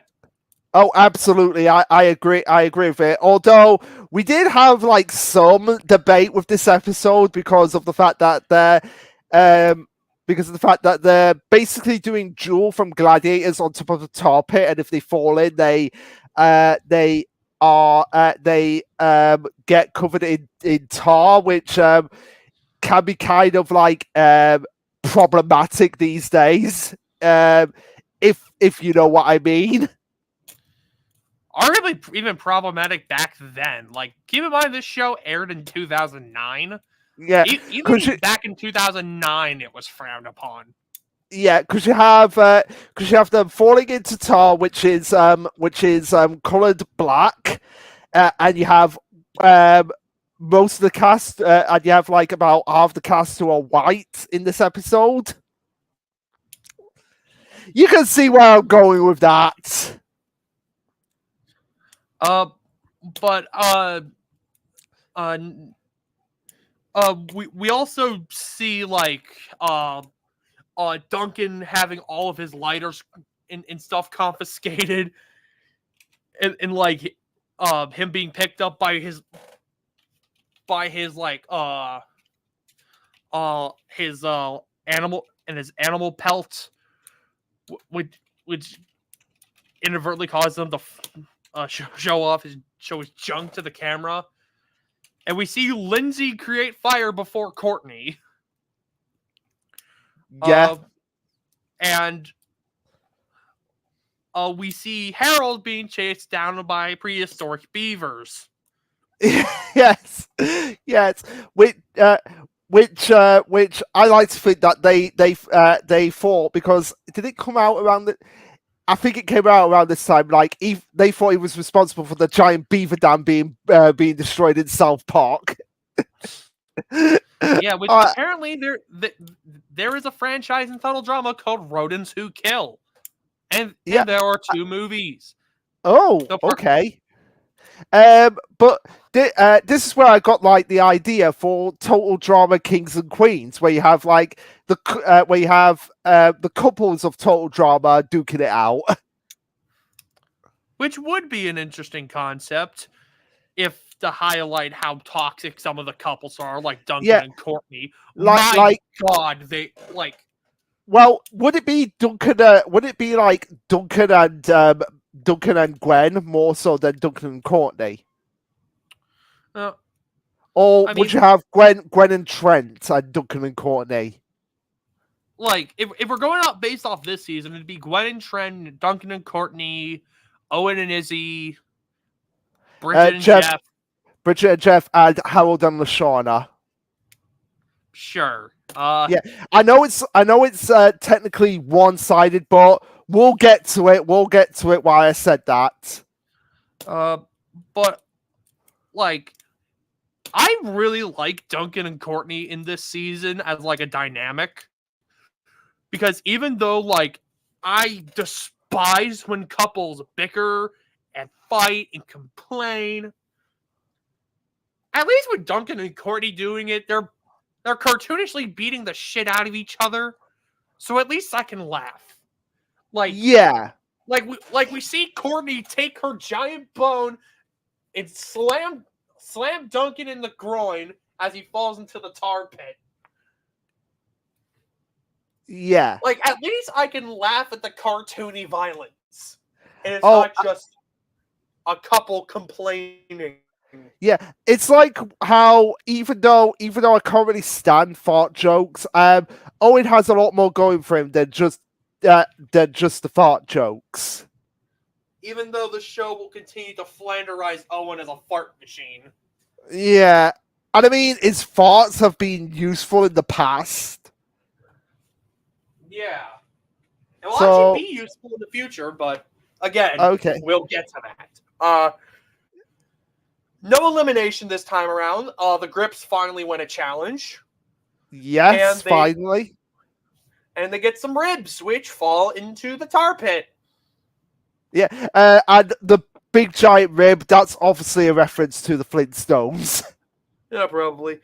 Oh, it is because it's on top of a cart. So it is a reference to the Flintstones. We also see in this episode Heather actually gaining a red wig while she's trying to nab some of Courtney's hair, which we Which actually see. It's actually been a while since I mentioned this, but in a bonus clip, we actually see one of the production crew steal back the bit of Courtney's hair Heather took off. Oh, okay. Which we'll actually have to go through those bonus clips at some point. Yeah, we will. Yeah, we will. We will have to go through those bonus clips. But yeah, so I guess if we don't have anything else to say about the episode, we can move on to $1 Million Babies, which is the sports themed episode. Because obviously it's a reference to $1 Million Baby. Yeah. Wow, changing one of the words to its plural form. Really original, writers. Yeah, really original. Like some of the, but Chris did say it best. Try coming up with 26 different movie genres. I think it's kind of like it. Try coming up with 27 pun movie name titles. Fair enough. Yeah. So in this episode, we have Chef in a ring bikini. I don't think we needed to see that. My eyes. They burn. Yeah. It burned everybody's eyes. But we see Harold being very good at boxing in slow motion. Yes, which would work for him because of just how skinny he is. Like if he went to try and punch someone, it'll be like, whereas here it'll be like, ooh, he'll be charging it up for the punch. Yeah. And even though Lindsay knocked him out, Harold won the boxing challenge for the gaffers. Because Lindsay was trying to eat the boxing glove, which was a marshmallow. Yeah. And we see Chris calling her Miss Tyson. Yeah. Yeah. And we have Duncan and Courtney wrestling in a ball pit. Oh, that's my favorite part of this episode. That is my favorite part of this episode as well. Which, how many ball pits have you actually been in your life? Only a handful, but yeah, but they're pretty fun. Like if you can actually get in there, if you can actually get in good ball pits. I mostly crushed all the balls because I was a heavy kid. Well, hey, you could try swimming in them because that's usually what I end up doing. But we also see that there's a soiled diaper and a child in the ball pit. We see Duncan pulling out the child and being like, "Mama!" Which I've got to say that when I saw that, I was immediately reminded of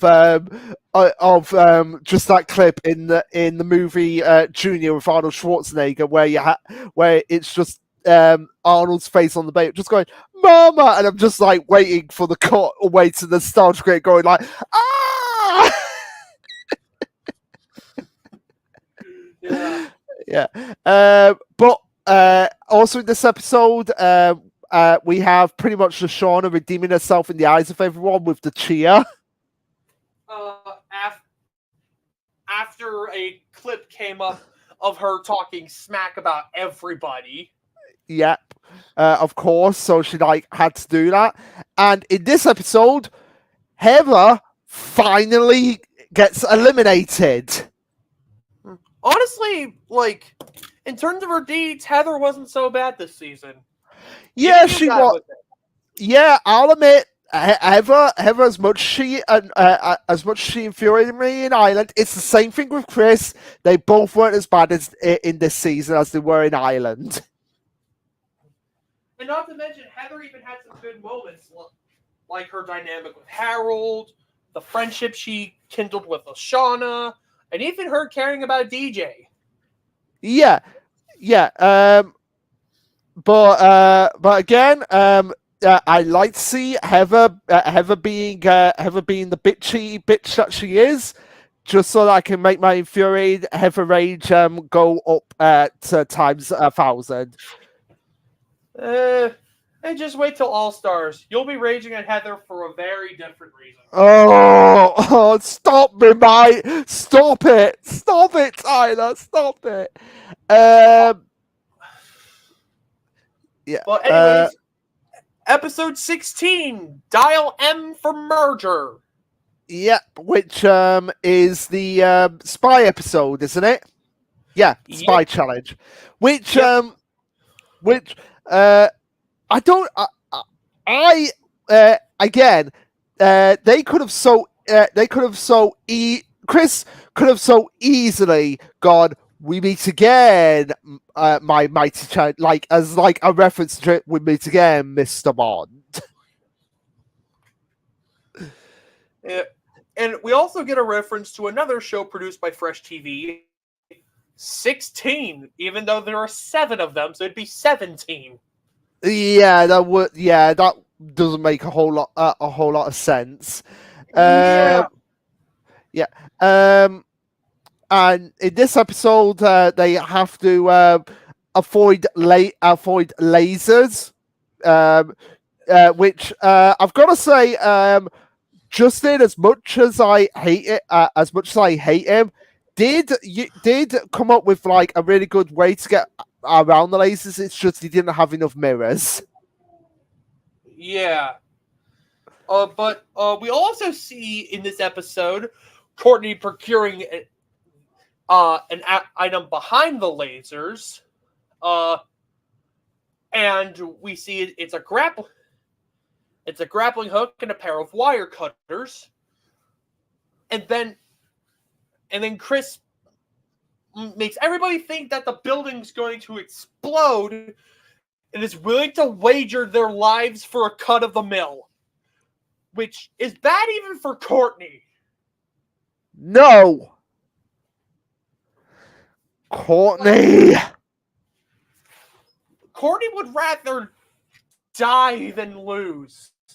Yeah, it's like I guess life is more. It's less important than winning. It really does feel like Courtney's character just goes off the deep end after Island.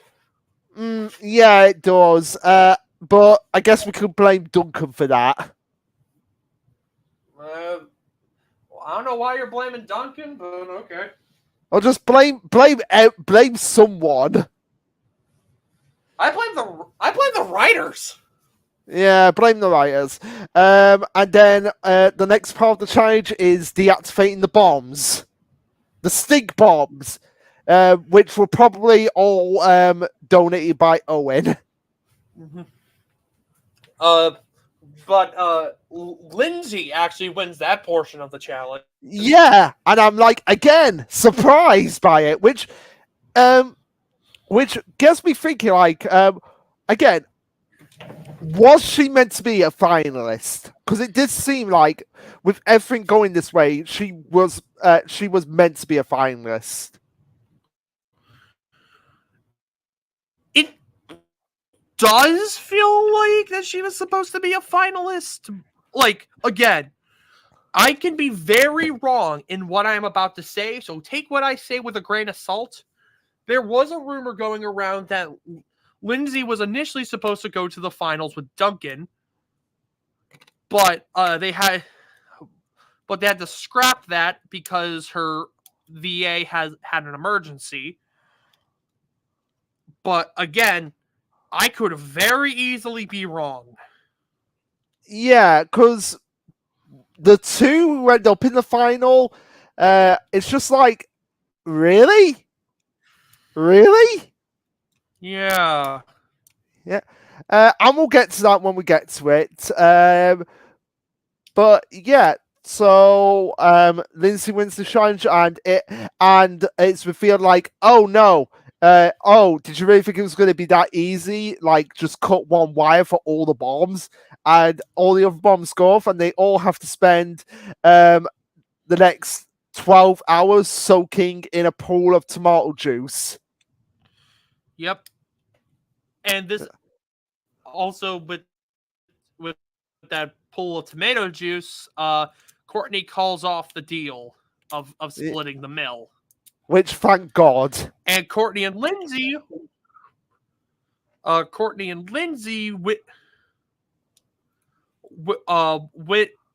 a all expenses paid trip to the cheese factory. Yes, which leads into the next episode because apparently, which is called if I can get that to, which is called which is you say is your favorite episode because it's the superhero episode, and it leads into Beth not knowing how stinky a cheese factory is. Beth, it's a cheese factory. And of course, we have Courtney being a bitch because she is by having her superhero costume have plates of metal against her knees. So whenever she scrapes it together, it creates the most but ugly noise.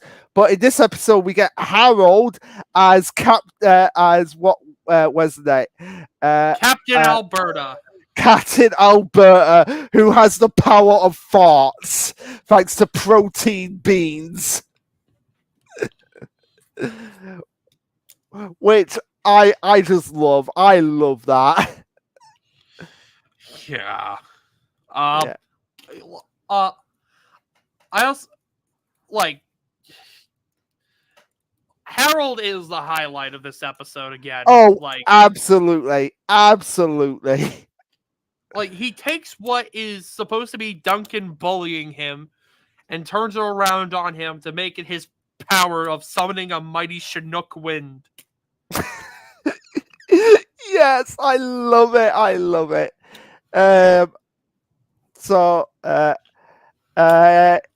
Yeah, so doesn't Harold win this challenge? Harold, well, actually, no. Lindsay wins the first part, but Courtney wins the second. Oh, okay. Just edging out Harold. All right. And in this episode, Courtney somehow convinces Harold to vote off Lashana instead of Duncan. Which in any other circumstances, Harold would be like, nope, I'm not throwing off my Lashana. And it's just like, just let us have our ship together. They're perfect together. I don't care if it's very one-sided. They are perfect for each other.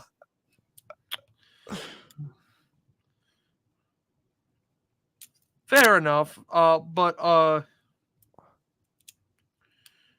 we also see that side explored in the third Aftermath special, Oh When or Lose. Which I've gotta agree is probably the best Aftermath special. Oh, absolutely. I mean, firstly, it has Owen. Secondly, yes. It has Owen. And third, it has Thirdly, Owen. has Owen. And fourth, it has Owen being Owen.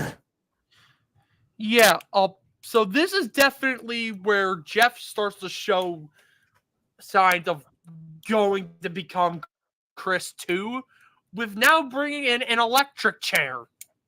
Yes, which is like, what the hell? But he just gets comeuppance for it at the end. Yeah, because he wants everyone to tell the truth, and they do for the most part tell the truth. Yeah, especially Owen, even though he confesses to a whole bunch of other stuff which isn't even related on national TV. Yeah, it's because he thought that's what he had to do, and we also get in this episode Lashana finally admitting that she likes Harold in a romantic sense. I think the reason why Lashana is not pursuing a romantic relationship with Harold is, well, partially because of what I mentioned with Duncan and Gwen. A dude and a chick can be friends without any sort of romance. But I Yeah, think another part is that Lashana values Harold's friendship, and she doesn't want like a romance to possibly muddy that up. yeah, but it's just the way she and I get this is probably how she talks naturally. It's just the words that she uses to Harold sometimes, like sugar babe and all of that. And I get that's part of her character, that's part of her speech. But saying that kind of can make people think the wrong thing at times. I get it. Yeah, because she does say babe a lot with Harold, so it's kind of like that would probably mess with Harold and be like, wait, are we in love with each other or not?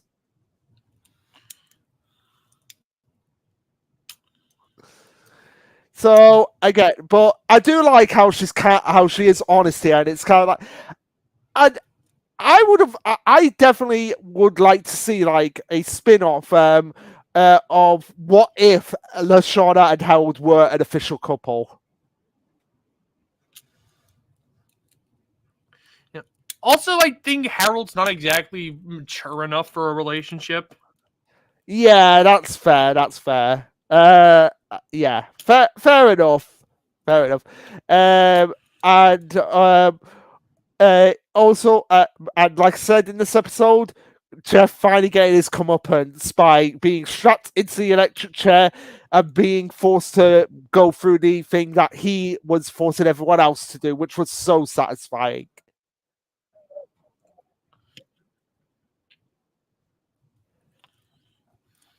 Hmm.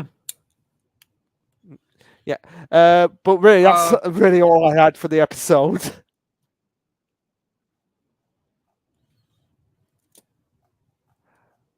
Unless you can think of anything else. I think that's it for me. Aside from Heather, like thinking Lindsay is actually smart and Beth is a threat. Yeah, it's kind of like wow, yeah. If you went back, I mean, if you went back in time, said she doesn't believe either of those, but yeah, fair enough. But seriously, if you went back in time and go ahead. to when you first if you went back in time to when you first watched the season and said, "Hey, you do know that Beth's going to be a major player in Total Drama Action," what would your reaction be? Like Beth. Yeah, Okay. yeah, like if yeah, because I'd be like, "Wait, Beth." But anyway, moving on, we have the Princess Bride. I mean, Pride.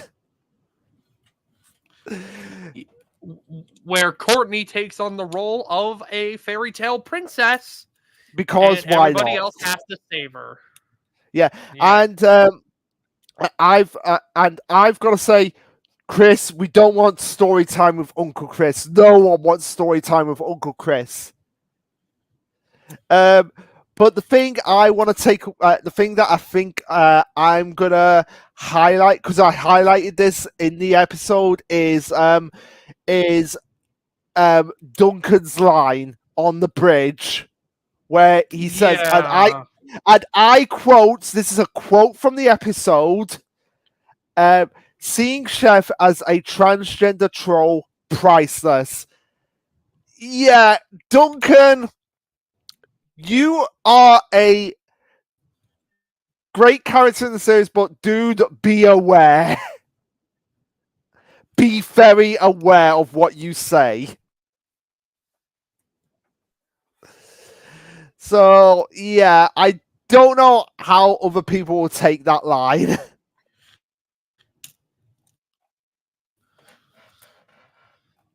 Yeah.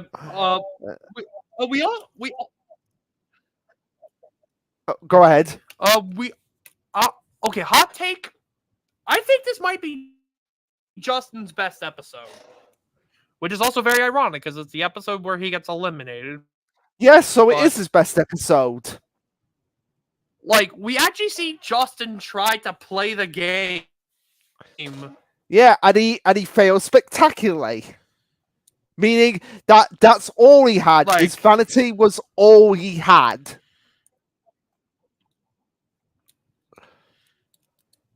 yeah, like well, he also played the game in Dial M, but like That's true. fair enough. But like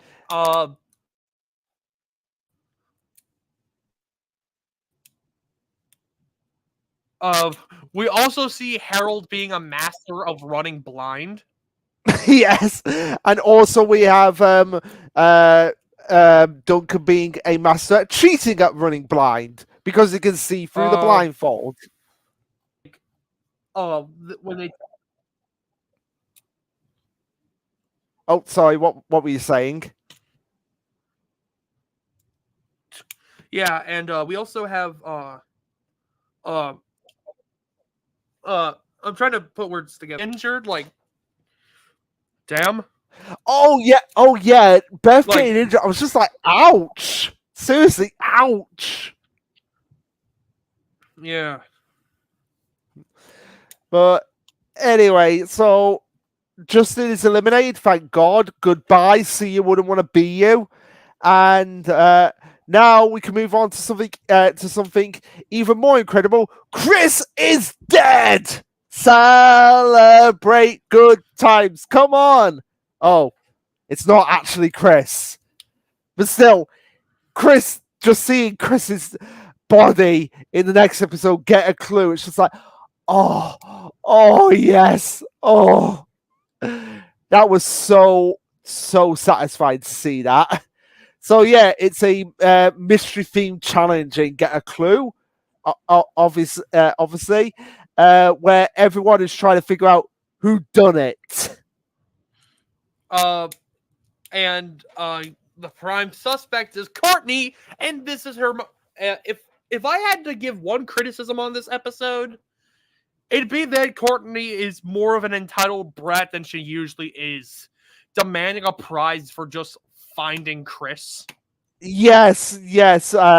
Which is why I think. When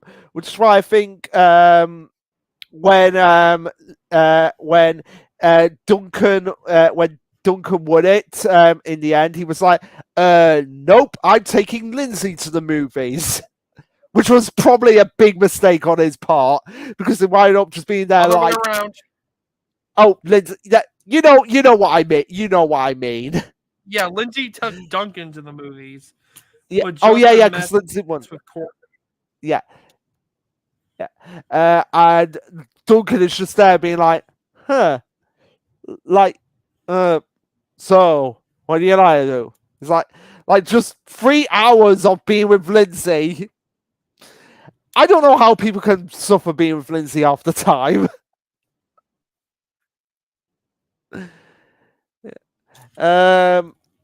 So that's just both of the people hanging out with Lindsay.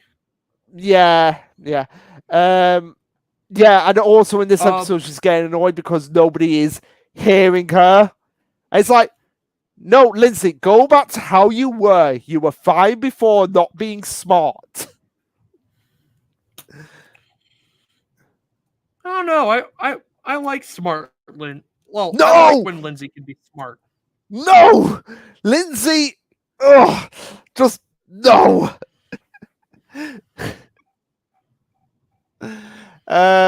But yeah, so after that we've got Rock and Roll, which is the which you'd figure would be the musical episode, but no, it's the Rockstar biopic episode. I mean, better than nothing. And we also see the return of Owen. Yay! Owen's back. And I have to admit, after watching it, yeah, Owen should have not come back. But okay, say you had to bring someone back for this, but who would you bring back?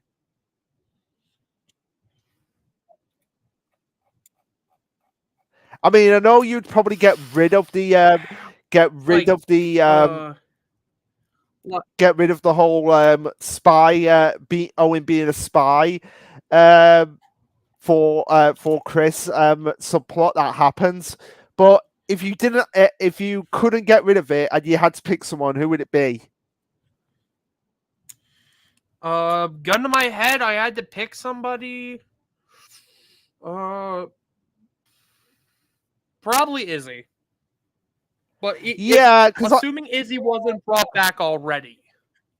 yeah, assuming that Izzy wasn't brought back already.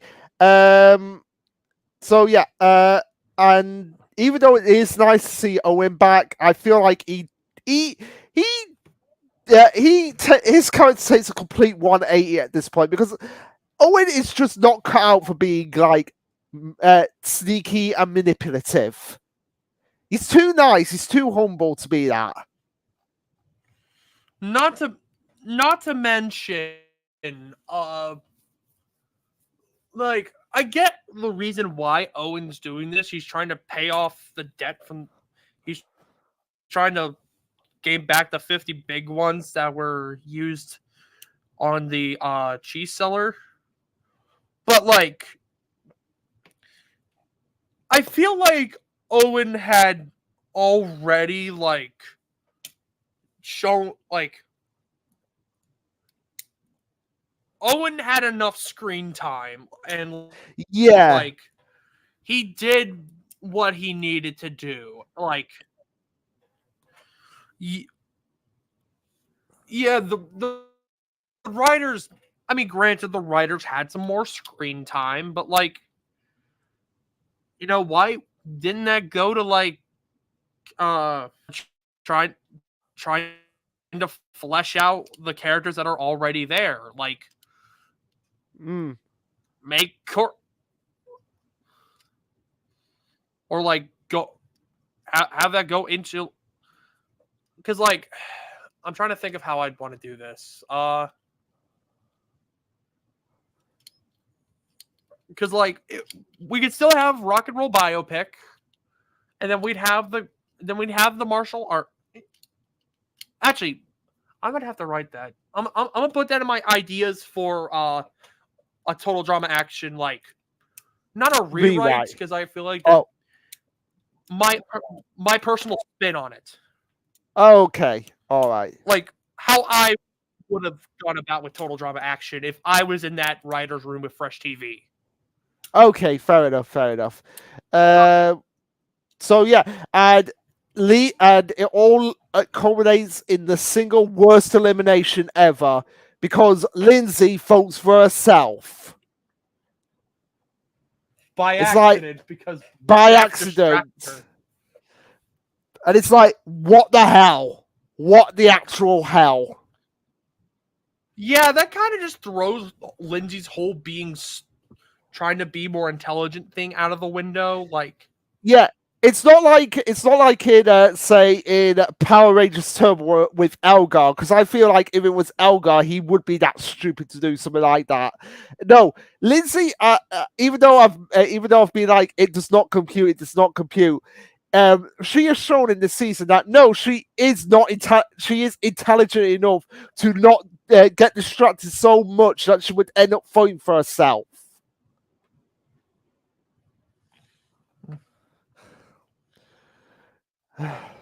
So had to get that band-aid off.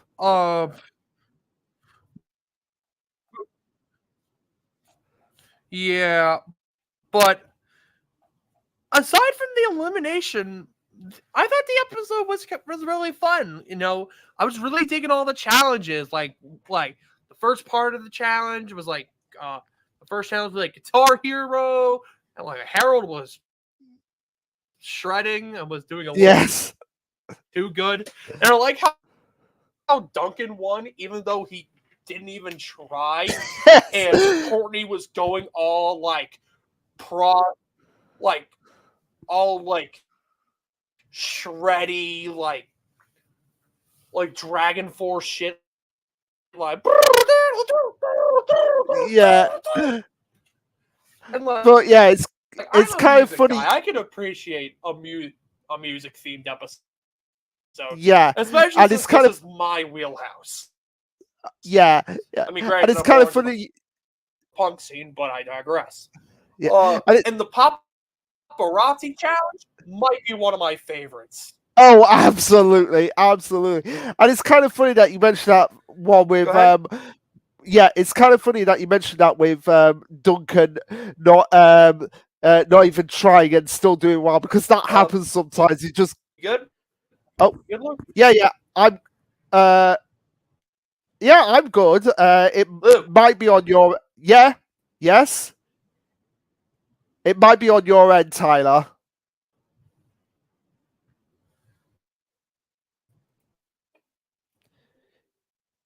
Yeah, I think it's on. Yeah, I think it's on your end, Tyler. So while we're sorting that out, I yeah, can you still hear me, Tyler?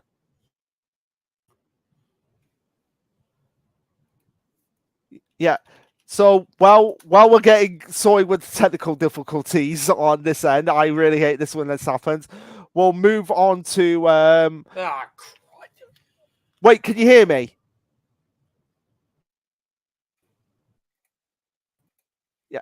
Yeah, so while Tyler comes back in, I will say I do like that bit with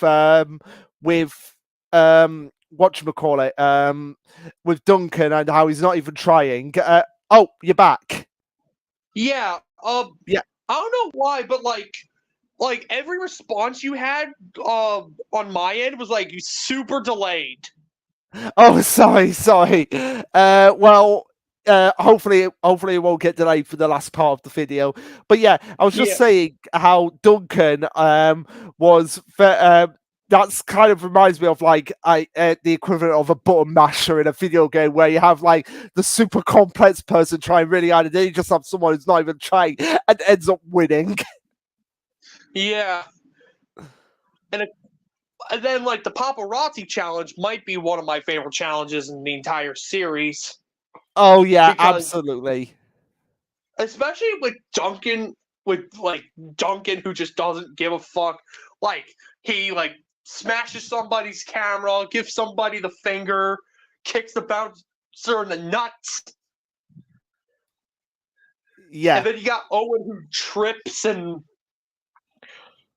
rolls all the way down the red carpet. We have Harold who gets sad and karate chops everybody, and Lindsay just working the crowd. Yeah, Lindsay just working the crowd. And So it makes sense for Lindsay to win this challenge because this is her wheelhouse. oh, absolutely, absolutely. So what the hell? What the hell with her being eliminated? And uh, uh I will admit, as much as I don't like Courtney winning immunity again, I do like seeing her just going ballistic when she's trashing the fake hotel room. Yeah, absolutely. It's Um, like oh, go ahead. and just watching like Harold and Beth and Owen and Lindsay failing so bad to trash a hotel room. That makes me sad. Yeah, Especially since we know Harold has some strength. He karate chopped a bunch of cardboard cutouts, but he can't track a phone no, he can't apparently. unless that phone's like made out of tungsten or something. I Like, guess. um, but then it culminates in the worst elimination of the season. Oh, absolutely, no question about that. So we got to get that band-aid off and move on to Crouch and Courtney Hidden Owen, which is essentially the martial arts kung fu challenge, but with mech suits. Yeah. So the basis of the challenge is that the final five are split off into guys and into gender-based teams. minus Owen, who is the geisha. Yeah, who I swear is a reference to one of the characters from Mulan.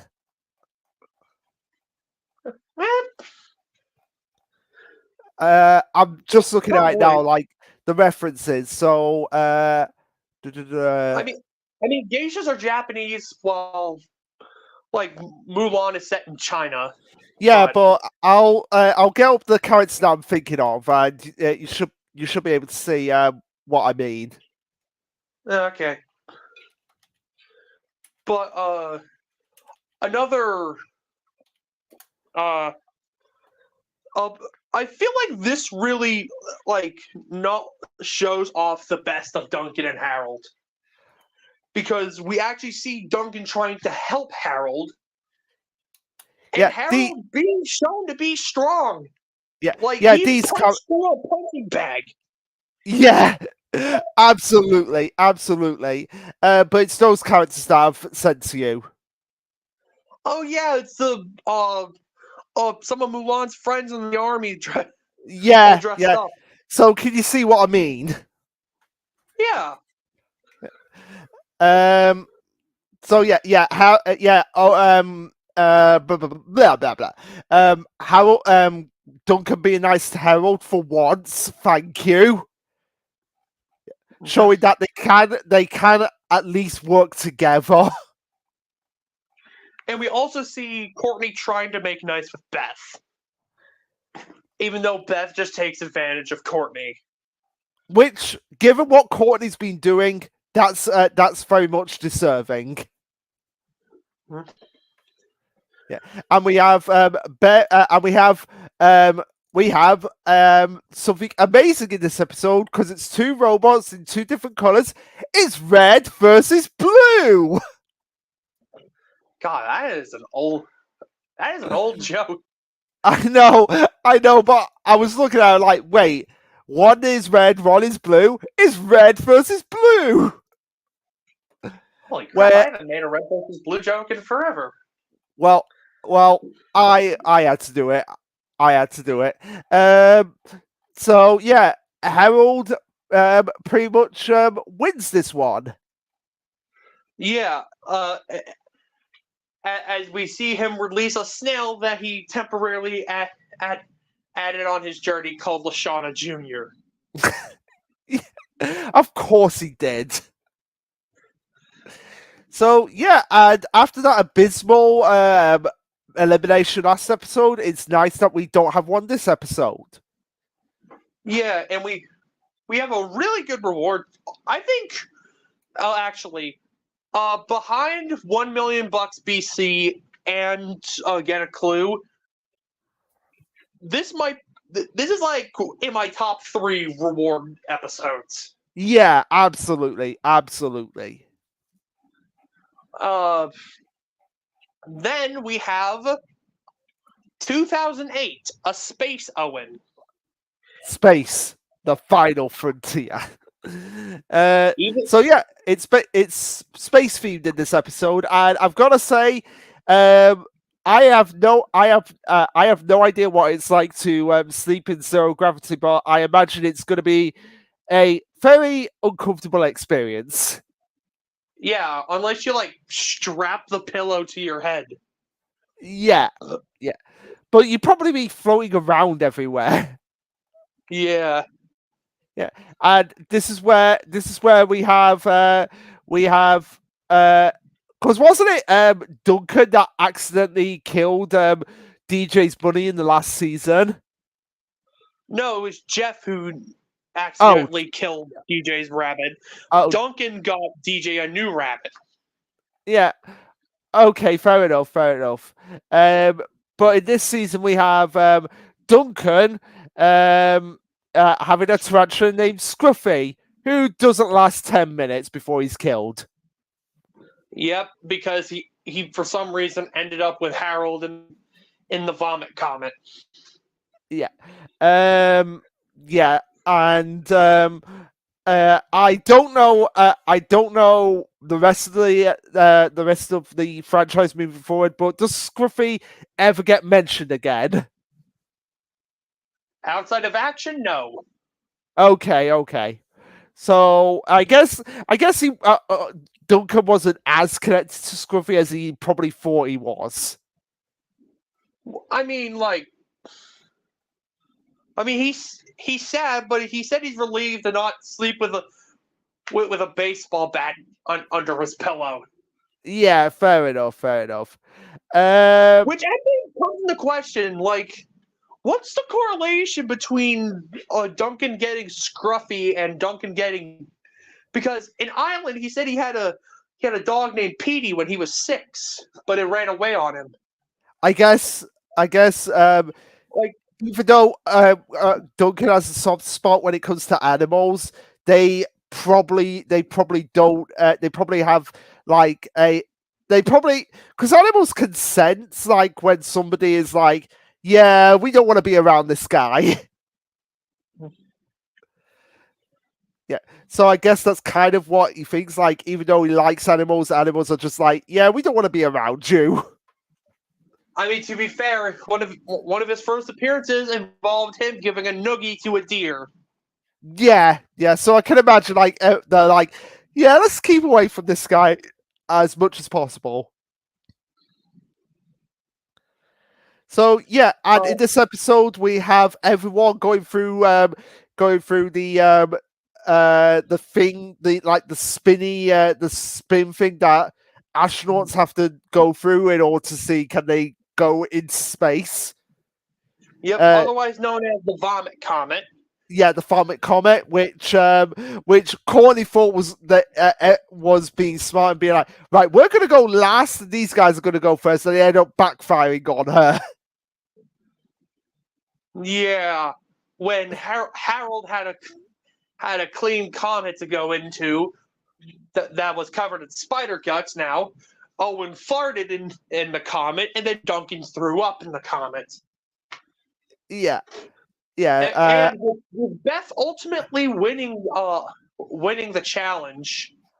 Yeah. And wanting to start a relationship with Harold, who doesn't last in this episode for some reason. Yeah, because Harold catches on to the fact that Owen is a mole. Yeah. Which you would think he would bring that up and Owen would get eliminated. Yeah, why didn't you tell the others, Harold? Why are you interrogating Owen? But then again, they probably wouldn't believe him because it's Owen. Yeah, it's Owen.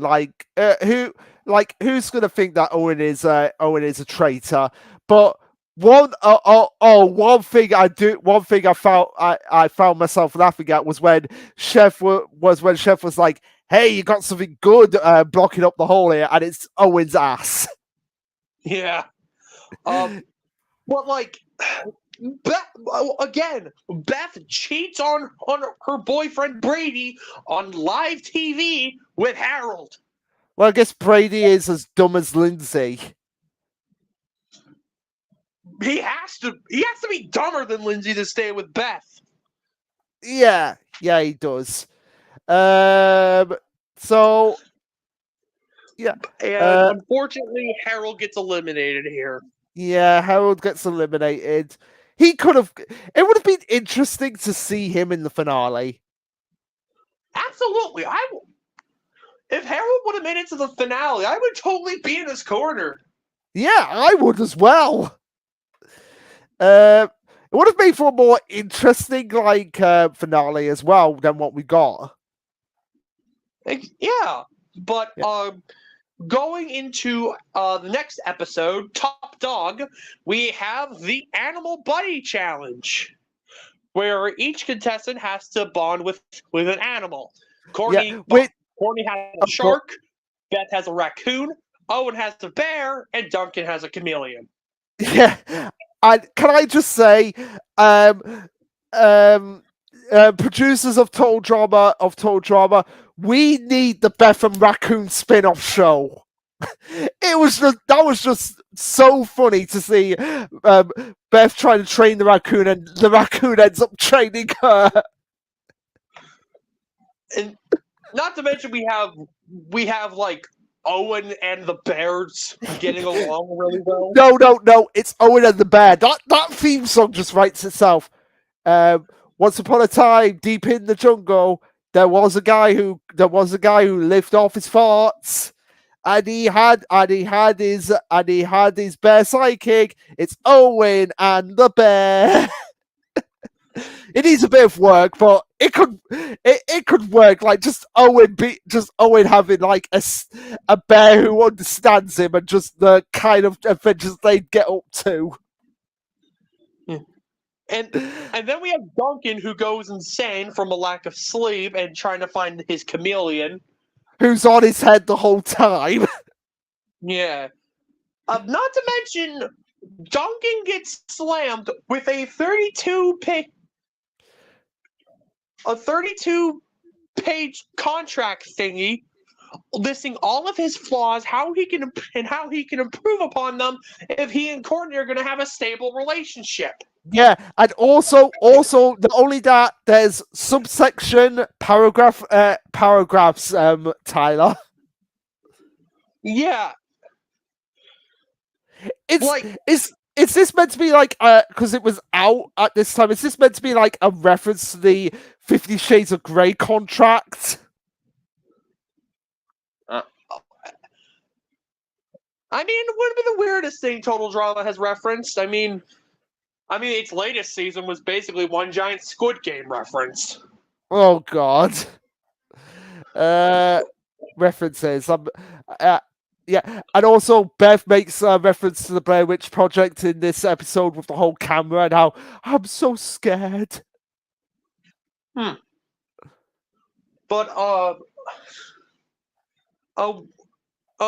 we also see Owen taking on the role of a mole more seriously here, which doesn't work for his character at all. It really does not work. I just think it's pointless. Like, I'm sorry, but why is Owen here? Because they needed more episodes, because they were running out of contestants. That's really the only explanation I can think of.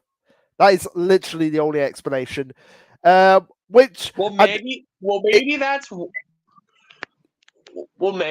why it may or may not be a bad idea to.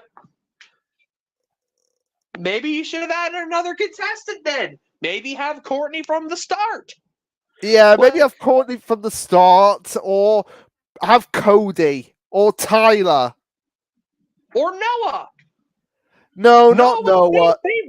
No, not Noah. Not Noah. Why not Noah? Because we already have one nerd in this episode. In this season, we don't need two. But Noah's the funny, sarcastic nerd, and Harold is the nerd. Fair enough. But I feel like we could. We have a season off of two nerds. One nerd was enough for it. Especially if it was like for this season, one nerd is more than enough. But anyways, this episode ends with Courtney and Beth finding out that Owen's the mole. And Courtney and Beth and Duncan vote off Courtney while Owen is fired. Yes, Owen is fired. But I assume he still gets the money that Chris promised him. What am I kidding? It's Chris. Yeah, it's Chris. Honestly,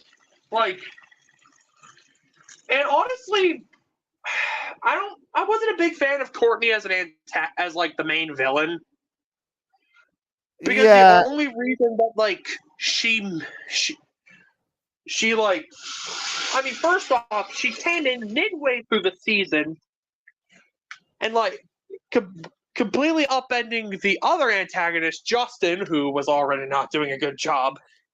yeah, this was what confused me. Justin was supposed to be the antagonist, but what did he do? What did he do? I mean, he tried to manipulate Beth and Lindsay into doing his bidding with his good looks, but like that only got him so far. Yeah, absolutely. Absolutely. And So honestly, now, like, oh, go ahead. here's an idea I saw like floating around you. Like, I remember seeing a YouTube video that instead of DJ and Chef having an alliance, DJ and Justin. I mean, not DJ and Justin, Chef and Justin. You know what? That would have made a whole lot of sense. But, but anyways, anyway, moving on to the finale. Yep. I think this is like the only time we've had like a 2-part finale. Really? Yeah, I think. Okay. That's okay. Like, wow. Like we've had like like 2 episodes that are like back to back chronologically, like on the night that one episode ends, the finale begins, but like it's never like the final 2 take up 2 episodes. Interesting. So yeah, in this episode we have them going through a gauntlet of all the previous challenges. With the veil of a pirate theme, a thinly layered veil of a pirate theme. With a thinly layered pirate theme, which really didn't amount to much in the end.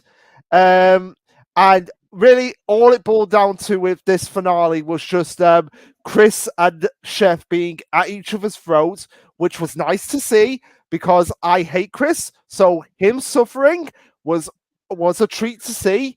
And just being like, oh yes, go yes, Chris suffering. That's what I like to see. And I hope we get more of it. And I know we get more of it because in the second part of the finale, we have unseen clips of Chris that even he didn't know about. And that scream of Chris, oh, that is going to be a ringtone for the ages. Just Chris screaming. So yeah, we have kind of Beth and Beth trying to be like, let's have a teamsies here, Duncan. And he's like, nope, because I'm getting ahead of you, so I'm gonna win. But then they kind of end up saving each other, and it ends in a draw. Until the next episode, which is technically an aftermath episode. Yeah, because Chris wanted to go on vacation, but then he realized that everyone was dissing him, so he had to kind of come back and take over. Yep. It initially started the tiebreaker with a tribute to Hole in the Wall. Yeah, which I love the fact that when I saw that and I was like, oh, it's Hole in the Wall, you were surprised, like, wow, you knew about Hole in the Wall. Yeah, because I thought it was like some niche show that aired on Cartoon Network for like 3 months. No, it was from here. It came. Hole in the Wall came from here. Yeah, if I had a nickel for stuff that I didn't know that came from Britain, you'd have 2 nickels. Yeah, which isn't a lot, but it's weird it's happened twice.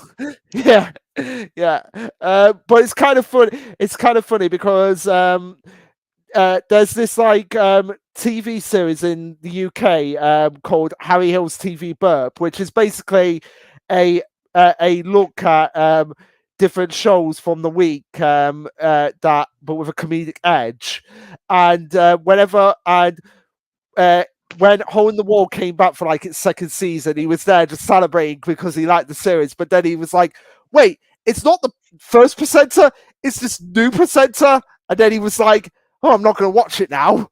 And he constantly poked fun about it being absolute crap because of the new presenter.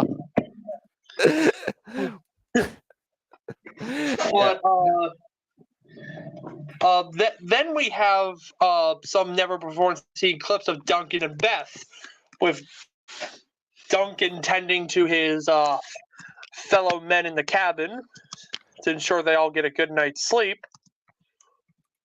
And which helps explain why he's always constantly looking like he needs a good night's sleep.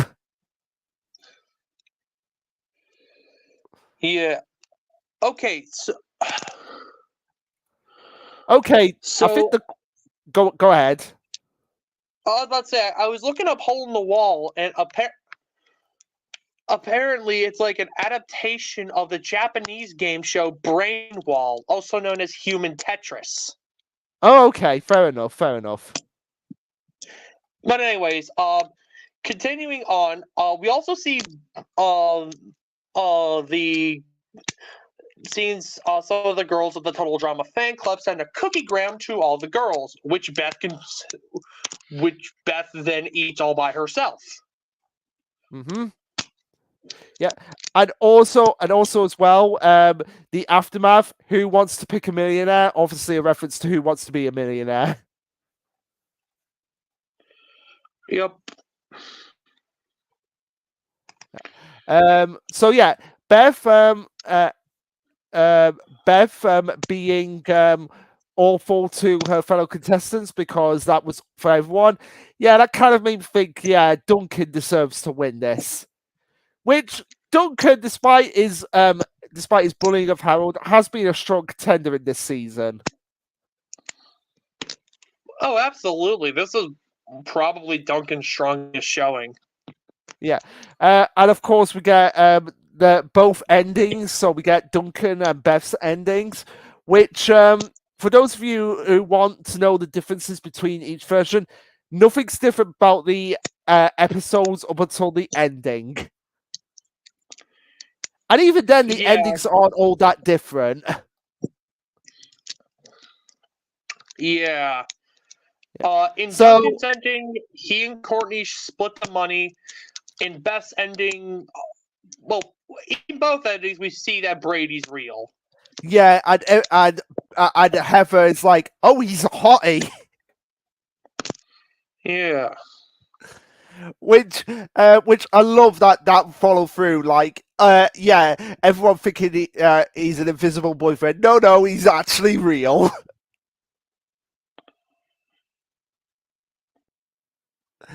Yeah. So I guess the question is, what is the canon ending? Not sure.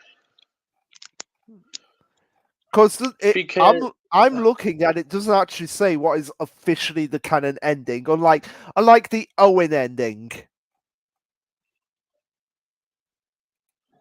Yeah. Honestly, it can go either way.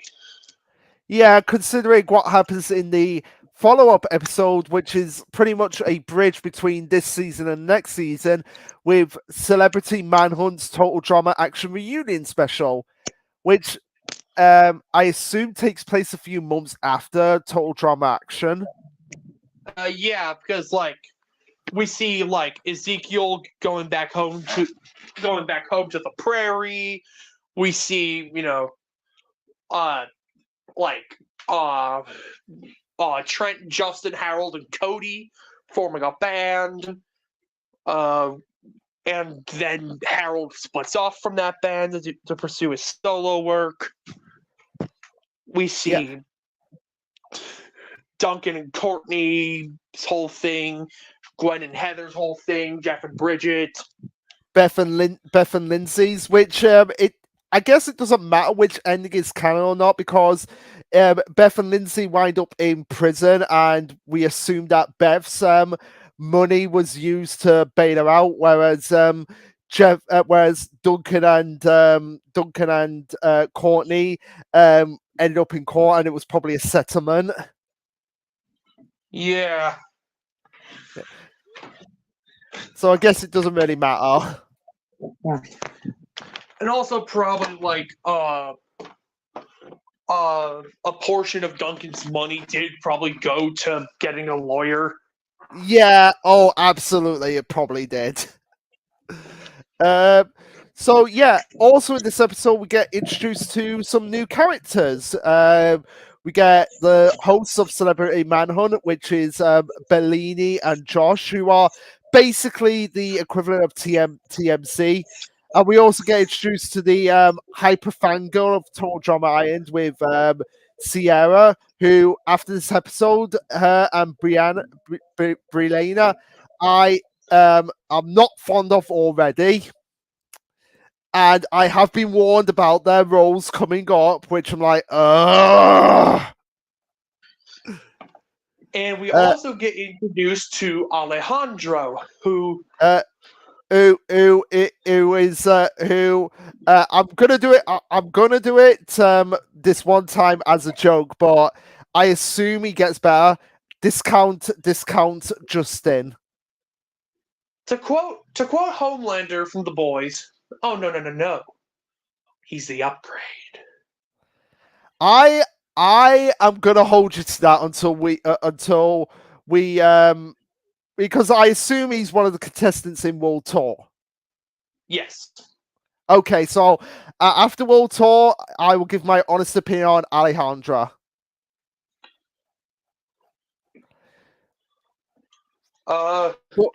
So, but right now, the cast of right now, the only contestants not returning for World Tour are Jeff, Eva, Katie, Sadie, Trent, Justin, and Beth. Which I assume what Beth, the reason why she can't return is because she's on probation from prison, because she ends up going to prison. But then why is Lindsay not on probation? I don't know, maybe she was given like a lighter sentence than Beth? I guess, but Lindsay was the one who did the damage to the Mona Lisa. Oh, yeah. So, I mean, I guess she threw Beth under the bus. Quite literally, considering that she's in a bus in this episode. Yeah. But yeah, so in this, thank God Justin isn't returning and Jeff isn't returning for World Tour, and Kate and Sadie, thank God, because I don't know how much I would have been able to stand them. But also in this, we learn that Lashawna's clothing has the power to hold down a bus. Yeah, that's gotta be like,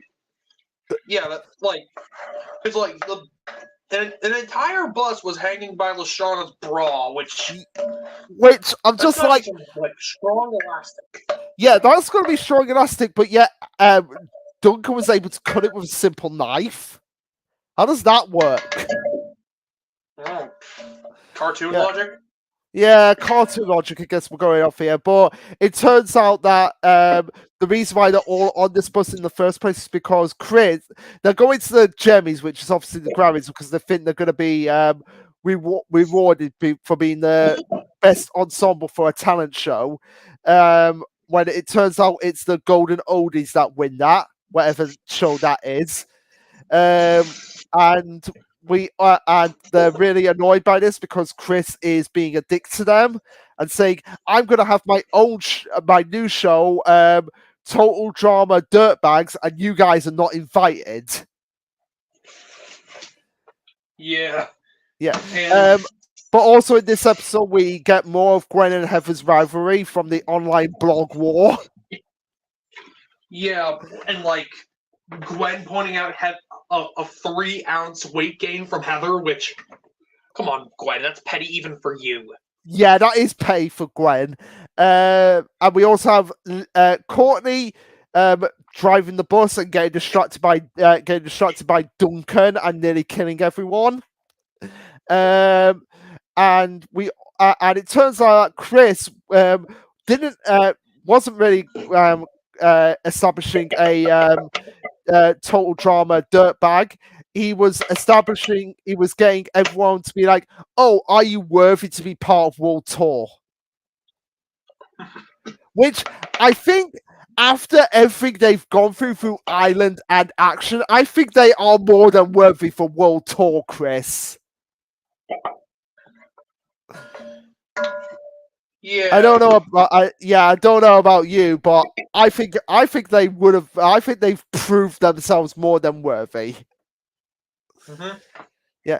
So yeah, that is basically Total Drama Action, and it ends with us finding out the Total Drama Jumbo Jet and realizing, oh crap, they're all doomed.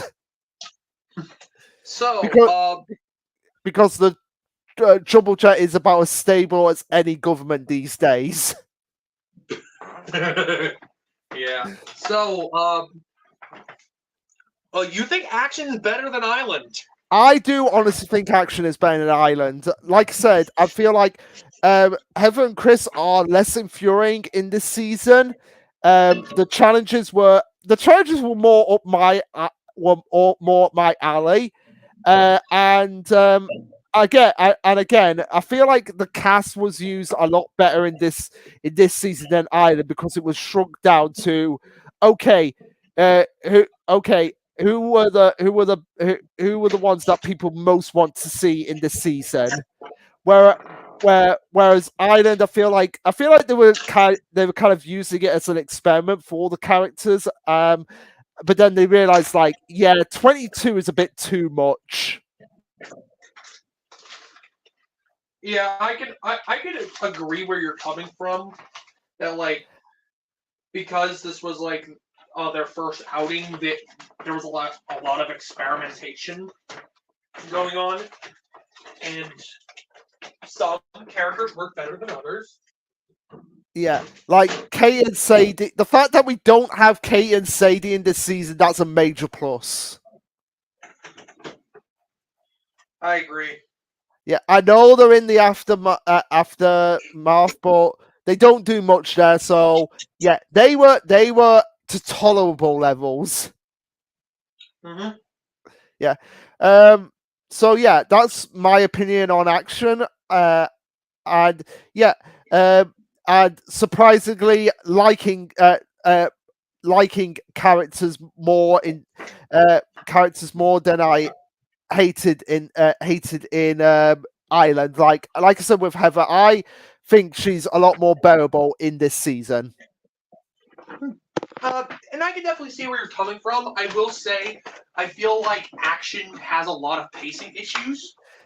I feel like it takes a while to get going in the beginning. But like once it gets going, like it has some serious highs. Yeah, But then it like shit the bed at the end. Yeah, like Harold was definitely the highlight of this season for me personally, but again, he should have been in the finale because it would have brought the relationship between him and Duncan full circle, like if they could actually work together. Exactly.